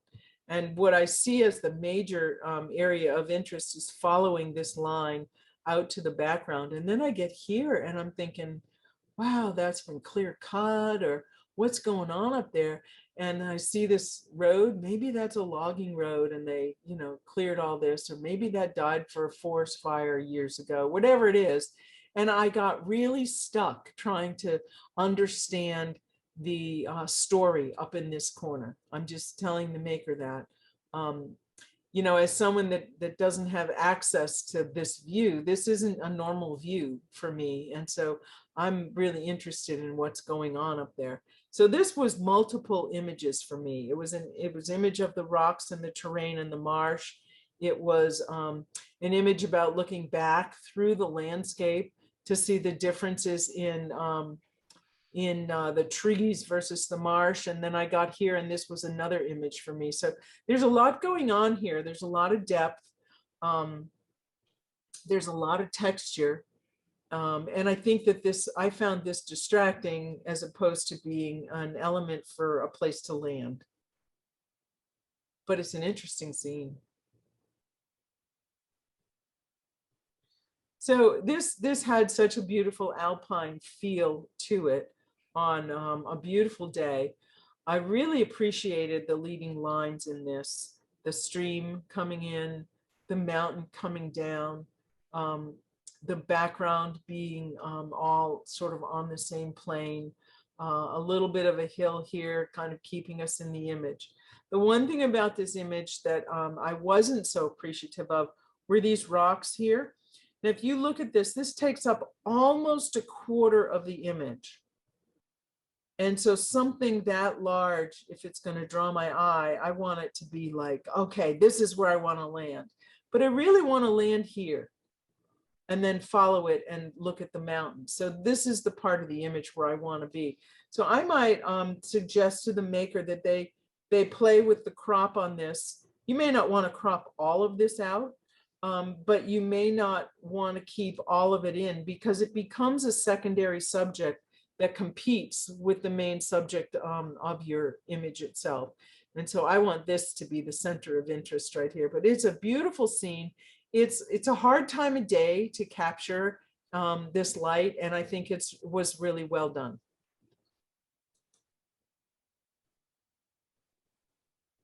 Another beautiful fall scene. Again, we see plenty of motion in the water, so we feel the power of the water coming down that slide. We get a sense of where this is and what kind of day it is. Again, I'm going to caution one more time about the magenta shift and the cyan shifts right next to each other in the sky. Be careful about that in your images. And this is an image where I would want to see all of this in really sharp focus because it's such a big part of the image. It's a secondary subject from your primary subject here. So I would love to see a little bit more sharpness here. One other thing you might even consider doing, and I'm rethinking this, but I wondered what this would look like if you moved over a little bit and then had a slightly lower vantage point. So there was less distance between the rocks and the water. But then I reconsidered it because this is done really well, the way this does not intersect the opposite shore, and it allows us to get a sense of space and distance here. I had made a note of that just so you can go through my thought process. And then it gives this space to play out. So it gives this water a space to play out and calm down. So I wouldn't recommend that in the end, but I love the texture on the rock. I like the speed of the exposure and would just love to see a little bit more sharpness here.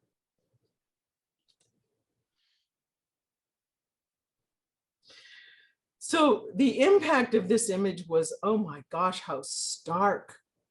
And I thought, oh, and then I kind of got captivated by it. I realized how dry this is. And this looks like rain coming down that's never getting to the ground. And I thought, well, maybe that's the story in this image, that we have this bright, dry land here, and we've got rain, and we're probably praying for rain, and yet none of it seems to be making its way to the ground. And that may just be the cloud formation, but that's what it gave me a sense of. And this line just takes me right through here and right out, except for this land saves it. This little hill over here brings me right back to the windmill. I don't know what they're called out where you are, but this and this interplay really take me to the center of interest, even though it's so tiny. And I think it being so tiny gives me a sense of the expanse, a sense of the dryness, and the maker afterwards can tell me if I'm just making up a story, but that's what the image said to me. The play between the moisture and the dryness, the cool tones and the warm tones, the smallness of this in the great expanse. And so I had a sense of all of that with this image.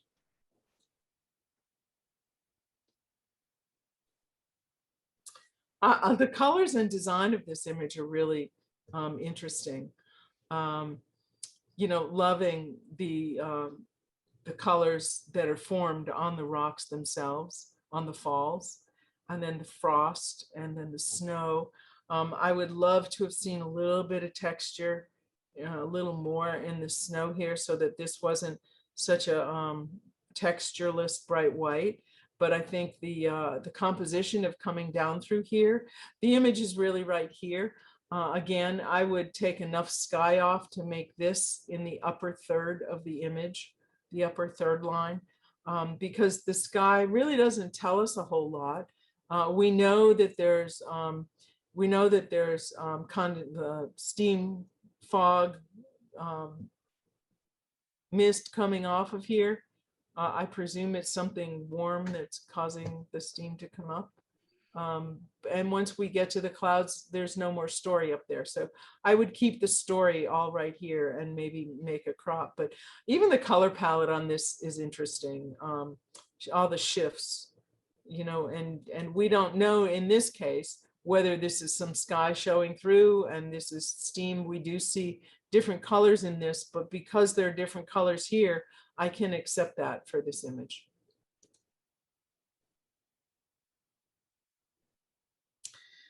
This image had a lot of impact, but the impact for me was at the cloud line. I was so totally drawn to the dark light interface in here and the detail in the edge of the cloud that it took me a long time to get to the bottom. And once I got to the bottom of the image, oh, I was totally infatuated with the bottom of this image. I would love to see this image cropped 2/3 of it off. I would, and I know that's not what the maker was trying to do. Oops, oops, oops. I know the maker was trying to do something else with this image to show us the amazing cloud line above the snowy ground. But the bottom of it almost looks like a pencil sketch. And I just became enthralled with the lines, the lines that lead in, and this line that takes me across. And again, they're not called windmills. What are they called? Whatever they're called. Here in this image, in a nice placement, we could almost crop a tiny bit off this side, but I would just love to see this image with, you know, the top half of it gone. But for me, this was 2 images. This was a story about the cloud bank and a story about what was down here on the ground. Again, here's another image that's feeling really very surreal. Again, as I've said, I'm not an expert in night sky photography. I don't know what's causing the light on the horizon, but this color palette is really great. I don't know if the treatment of this is an artifact of the night capture. The one thing about this image as a night capture, there are 2 things that caught my eye. We do start to see the rotation. So we know that this was a long enough exposure to get some rotation. And but the blending and the capture of the stars against the light in the sky here, it's beginning to look like water droplets for me. So I lost the sense of the night sky that was being captured. And again, we ended up with a lot of banding right here. And I don't know if that was part of the intentional treatment that was put on the mountains, then that was an artifact of it. But, you know, that's something that I would try to clear up on this end of the image. Interesting, surreal. I'm really enjoying whatever this processing is or capture, the way this was captured either way to make these patterns here. Boy, this had great impact. And I think that the challenge of this image was to get the right exposure. I mean, look at this. It's well enough exposed that you aren't totally blowing this out. You still get a sense of the shape of it. And you're getting light on the bottom and texture and shape to the clouds. You've got detail even up here. So I think this was exposed pretty masterfully. This halo on the mountain, I'd rather not see it, but it really could be the way that the lightning is lighting up the mist coming off the mountain itself, because we look at it here. It doesn't exist on this side, so it exists everywhere where the lightning would have lit that up. So I can look past that. And when I see this, I mean, I go right to here. Look at this exposure. I mean, look at this composition. It just drew me right in, put me right here. And then I went out the mountain and I'm like, oh, look, there's more lightning there. And I came back and I'm like, oh, look, there's lightning in the background too. And oh, look how far it branches. So this image, the composition really kept me looking. And then I started noticing what may be rain coming down. It does have a lot of color shifting in it. And I don't know that you can get past that in this, given the kind of light that that we're in. So I just thought the composition of this was really wonderful. And I could also excuse the lack of detail here. I see a little bit of detail because I can still see the ridge coming down and I can see this across here. I lose most of the detail here, but then again, the lightning is backlighting this so strongly that I can't expect to have any light in here. So I was really enjoying that image.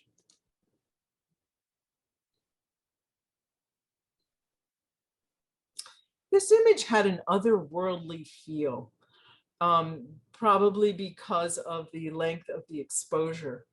I'm looking out and I don't know in this image if these are way up high in the sky and this is a cloud layer here until I get here, and then I'm like, oh, this is water. It's just very intriguing, the way that the water patterns were captured, and the curve here and the extension of the land that was caught here. There's enough base here to support the image. You could even crop it here and not even have the horizon and these rocks in here, because this is really your center of interest. But the whole thing is a very interesting scene.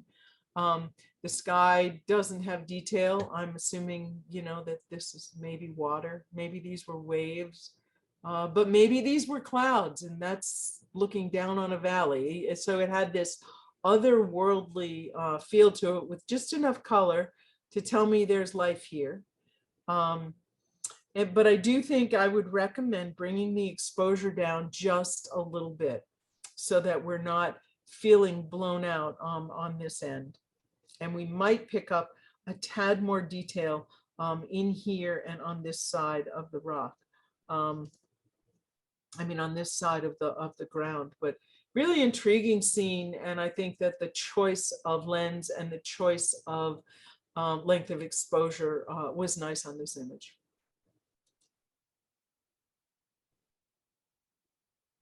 So again, the lightning, the mountains, the texture here all gives this image some impact. I will mention to the maker that the brightest part of the image is here. And so that draws my eye because it's the brightest part. So I feel like this part of the image really competes for my attention with the lightning. And I don't know that a crop is going to take care of that, but it might. You could burn down this sky just a bit so that this area that appears to be blown out, I don't know if it is, but so that this just appears a little bit darker so I can stay in this part of the image. And if you do that, then I would recommend flipping the image so that we end up here, because for right now, my eye travels through this and I end up there. So even if this was flipped and I started here, the mountains would take me into the lightning, and this would be on the the right third of the image, and I would stay there. The sky does have that, high ISO feel to it. And it also has kind of a textural feel to it. So I don't know if a texture was applied or not. It appears that there could be some sensor dust here, here, here. Just check that here. If it's not sensor dust and that's the way the sky looked, then I would just heal that so that, it doesn't draw the eye. But again, we've got a really bright halo along the dark light interface here. So always be careful of that. But it's a great scene. It's a great sense of depth to this. And you really get a feel for how dark that storm was. Nice timing on the capture. And that's it. Great. So I think in the interest of time, I'd like to, maybe we'll do the awards real quick, and then if people have questions for Chris, we can do that. Okay. And so what we'll do is the People's Choice Awards, excuse me, and let's see. So we'll do the tier 1 first, and it looks like the People's Choice Award was this one by Tim Cully. So congratulations, Tim. I don't know if you're still on, but Yep, I am. Thank you. yeah, great capture. And and then for the tier 2, it looks like we had a tie between 4, which this one's David Morgan's. And let's see, what the other one was 23. So Beth's lightning picture. So congratulations. I don't think David's on, but Beth, are you still here? Yeah. I think Yeah, I'm that's still here. That's This is 22. 22 though. That's 22. Oh, I'm sorry. I'm sorry. Same person though. Oh, 23. I'm sorry. Slightly Yeah. different landscape. Different landscape, same person. Sorry. Thanks for catching that. So yeah, congratulations there. Thanks. So, all right, give me just a second and we'll. I really do have to say for the awards, there were so many that could have been included. These were awesome images. All right, let me get back to.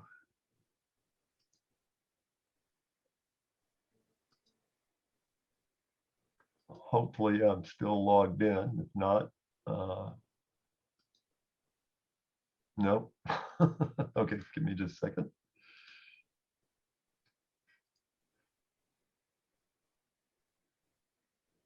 So for the tier 1, our first honorable mention is this image by Beth Moves. I don't know, Beth, are you here? I don't know why this is coming up so large on my screen. Can y'all see that? I don't know, is Beth still online? Yes. Oh, Congratulations. thank you. Yeah. And then our second one was by Penny. Yeah, I thought this was. Yeah, Penny, you got to work on making those horses get their heads up. So. I know. I hated making that comment because you have no control, but Well, it is so noticeable. You know, it's like, oh, come on, I want to see one of you. Believe me, if you're out here taking wildlife, that's a common complaint. So. Yeah. So our third place goes to Randy. I don't think he's online tonight. I think he's traveling, but he did a beautiful shot. I'm pretty sure that's Schwabacher landing.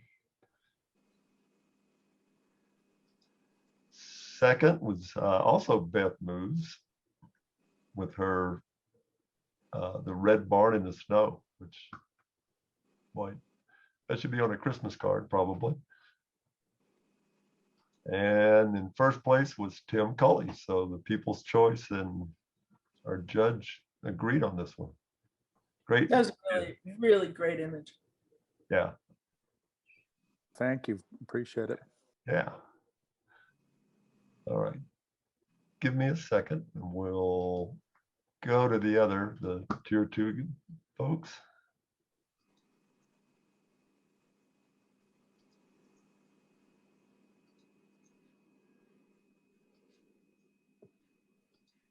Oops, sorry.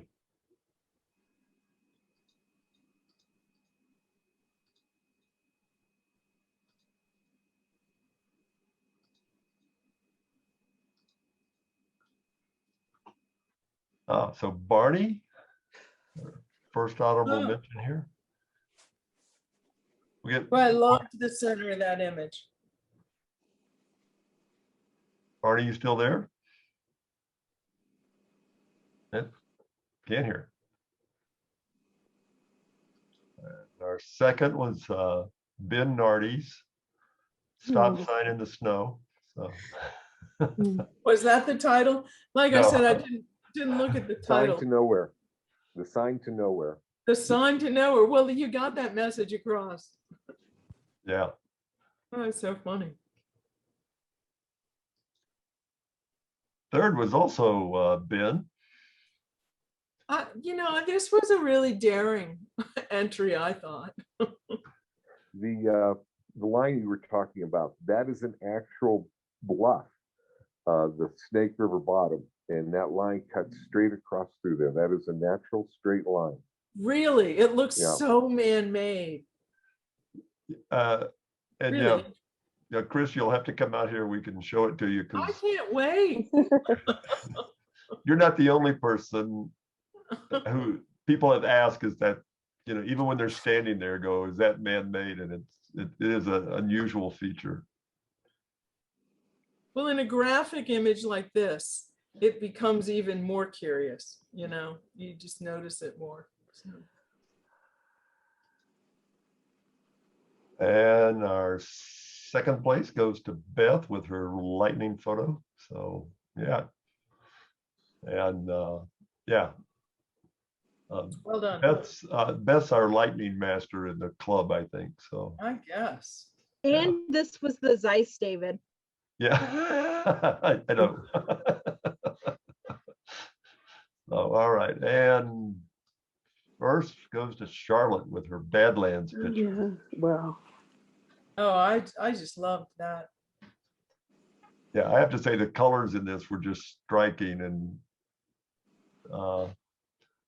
not a place you probably want to walk across in the summer. So No, I guess not. yeah, no, great image, Charlotte. So we'll open it up for questions, and if anybody, maybe I can maneuver back to some of the photos if possible. But yeah, if you got any questions for Chris, and I want to say thank you for doing this. I thought the comments you made were really insightful, and I hope I wasn't too harsh. yeah, I don't Hope it think didn't hurt anyone's feelings. Chris, I'd like to second David's comments about your comments, and a number of times you talked about sky and color shifting and whatever. How do you go about working around that? Oh, it's hard to say because it results from, I see it a lot in black and white images with a lot of sky. And I'm wondering if there's something in the algorithms in the latest versions of Photoshop that result in that, because I just don't remember seeing as much of it as I'm seeing now. Okay. Even in my own images, I'm like, it seemed like it was not just black and white images, but colored images as well that you were making those comments. Yeah, and sometimes I think you have to just isolate the sky and treat it differently with your adjustment layers in Photoshop. I don't use I use Camera Raw some, and I think that some of it can be taken care of with some of the saturation and vibrance sliders and even some of the color sliders. But I really would go to YouTube because I think lots of different situations cause that. And I think you'll find somebody has put on YouTube exactly how to fix it in your situation. Okay, thank you very much. And I'm wondering what kind of processing mistakes we've made if we have halos.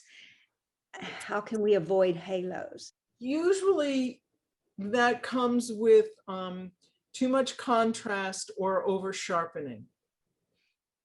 But sometimes you have a perfectly exposed image and it's on the raw file.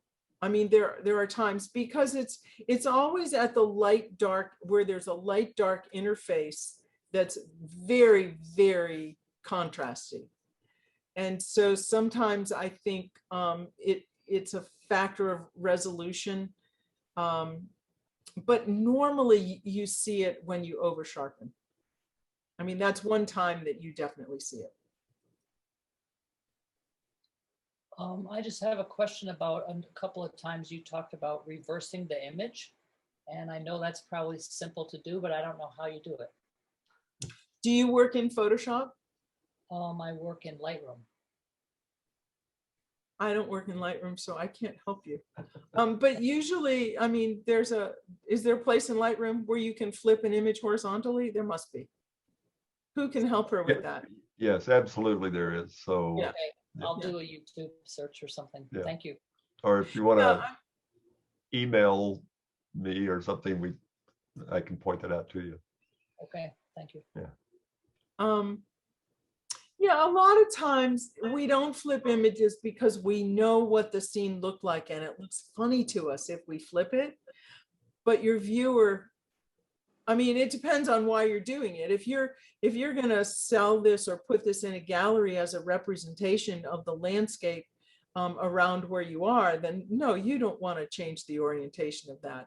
But for some things where it doesn't really matter, like you could have, there were lots of images where it wasn't specific to the particular locale that you're in. And I always like, not always, I never say always and never, but I like to travel through the image and it's comfortable to land on that, that right third of the image for me. You may not feel that way, so it's not mandatory, but I think you should always try it when you have a center of interest that's on a third line. If it's on the left, flip it and see what it looks like on the right, and see the other things in the image might cause you to read the image differently. Where your leading lines are and where your other compositional elements are. But it's always worth trying. Of course, you don't do it if you've got lettering or, things like that. But is there a tendency for people to look mostly from left to right or right to left? Is that part of the reason you're saying that? Left to right, yeah, because we read left to right. So I had this conversation with an artist from China, and then I had one with a conversation with someone that read Hebrew, right to left, and I'm like, do you look at images differently? And the idea was that it was also Western, that it didn't really have a great impact, that most Western images were read left to right. So.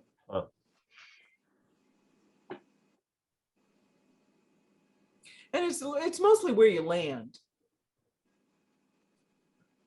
Like the two trees that were in the field, the big one and the little one.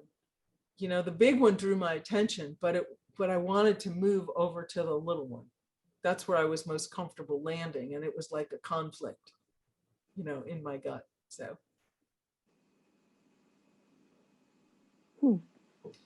Does anybody have any questions specifically about things I said about their images? I'll be happy to pull them up if you do have a question.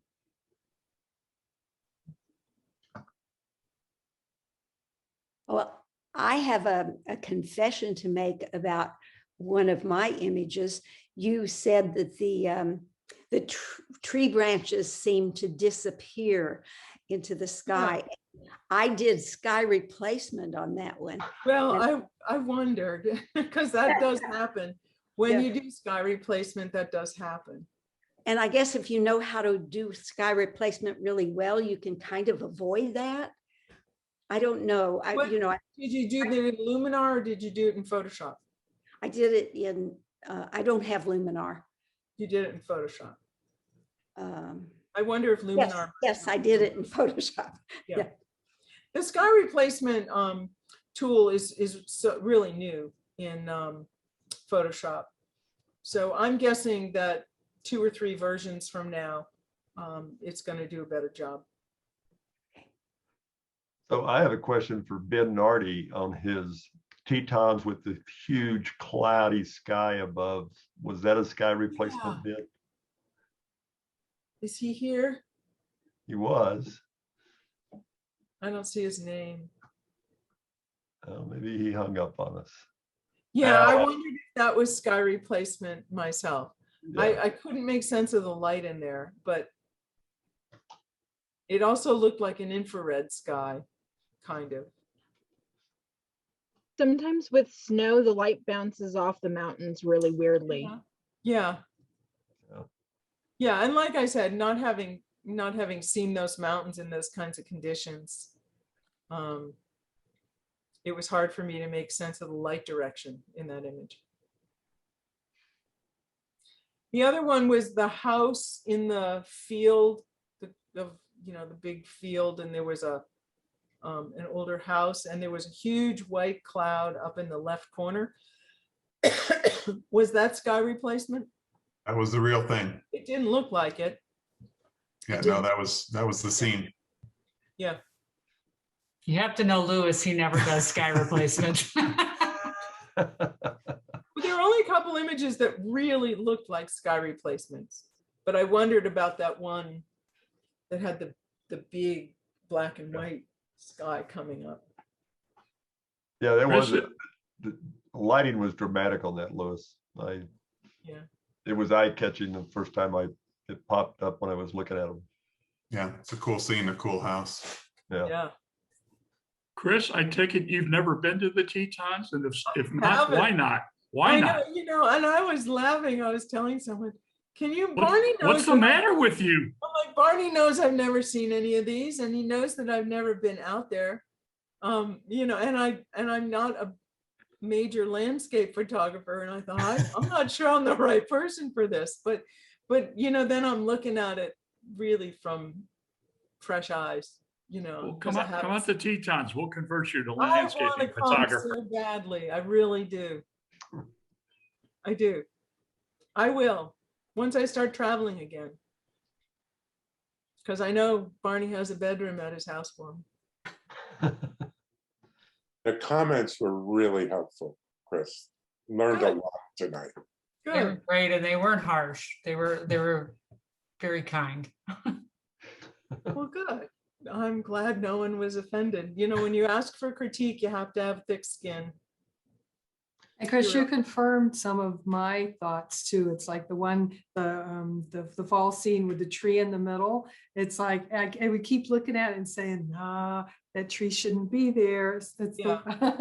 And another photo as well. You said some things that I was having arguments with myself about. So I appreciate it. Oh, good. I never like to leave knowing people were mad at me. Oh, not at all. No. I took so many notes, about different things you said about everybody's photos. Like, keep a watch out for this and don't forget that. And, things like that. It was great. I really do think that people are afraid to crop, experiment with their cropping. The image comes out of the camera at a certain aspect ratio, and then in Photoshop, we have choices of, 8x10, 4x5, etc. And we use those, but I'm really a proponent of cropping to what the image wants, regardless of what the aspect ratio ends up.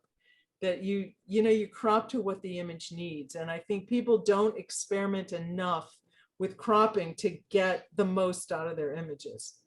So I think if I was leaving you with one thought, that and clean your sensors. I'll have to say on your comments on one of my images, I agonized over the bottom of the one image. What image was it? It was the one with the water windmill out in that prairie. But there was a road cut across through that grass, and I wanted to take it out. Then I went, but I wanted to see the expanse also. Yeah, that could have gone either way. I don't think taking it out, I don't think would have changed the image. It kind of brought you back to, it gave you kind of a starting place to understand how deep that image was. It was kind of a distraction, but then once you get across that little piece of land on the right, that really had a big impact on how you see that image. Yeah. So tell me, was that rain coming down that never met the ground? It never hit the ground. It was rain? Okay. Yeah, And that's the sense. So you did a nice job capturing that situation, because I did have that feeling of parched land, and there was water right above it, but it was never getting there. Yeah. So. And the other thing is the wind was blowing probably 35 miles an hour. And so I was there was a lot of heat haze also, but it was never touching the ground. It was like a very unusual looking sky that day. So Yeah, Yeah, that's called virga, and it's very common in the Southwest and out here in Wyoming as well. it happens here once in a while, but we don't get those kind of dry days, Yeah. you know, the low humidity days very often. Right. Well, anything else from anyone? This is your chance. Jump in. Well, I would say, Chris, we would certainly love to have you back sometime in the future. That was awesome. I mean, I learned a ton as well in this, and it was really nice to have fresh eyes look at our photos. So that was very enjoyable. Well, I loved looking at your images. I mean, you gave me a really nice set of images to look at. So that was really good. I And- enjoyed it. I'd love to come back. I love doing this, and I love meeting all of you. That's really fun. And I know this contest was a little different than what we've done in the past. So, but we just from a club standpoint, if you have any feedback, shoot it to me on a chat real quick before we get off, or you can email or put it on Facebook, whatever you want to I do. only have one comment, Oh, and that sure. is when you display your images, if the white background, where the image doesn't fill the screen, could be not white. It could be neutral gray or Oh, even okay. black or something, because on some of the images that are dark, when you hit that white dark interface, your eyes can't see the detail in the dark. And your eye wants to go to, like on some of the landscape images that only took up the top half, I mean, your eye is going to that bottom white part. And so if it were some kind of neutral, whether it's tan or it's 50% gray or something like that, I think that would make it a lot easier to see the images. But no, other than that, I don't really have any feedback. I thought it all worked really well. And the same question to all the members. If any feedback on the format or what we're doing, let us know. We're trying to get our contest kind of nailed down to a standard. So we've done things very differently each time. So anything else? You'll hit on it. Yeah. Well, thanks for having me. It was nice to Yeah. see you all. Well, I hope I thank get you to for come doing back. this. Yeah. Oh, Thank you. Thanks so much. Thank you. Thanks, Chris. Okay. Good night, Well, we're gonna. everybody. Thanks everybody for all the images. We'll and hopefully nobody had any trouble. We had some trouble with the website today if you tried to get in. So, but it looks like it's working again. Again, thanks to everyone. Thanks, Chris. Great welcome. job. So, You're all right. welcome. Thanks All for right. giving me such good images to look at. Good night. Everybody have a great day. Thank Okay, you. good night. Good night.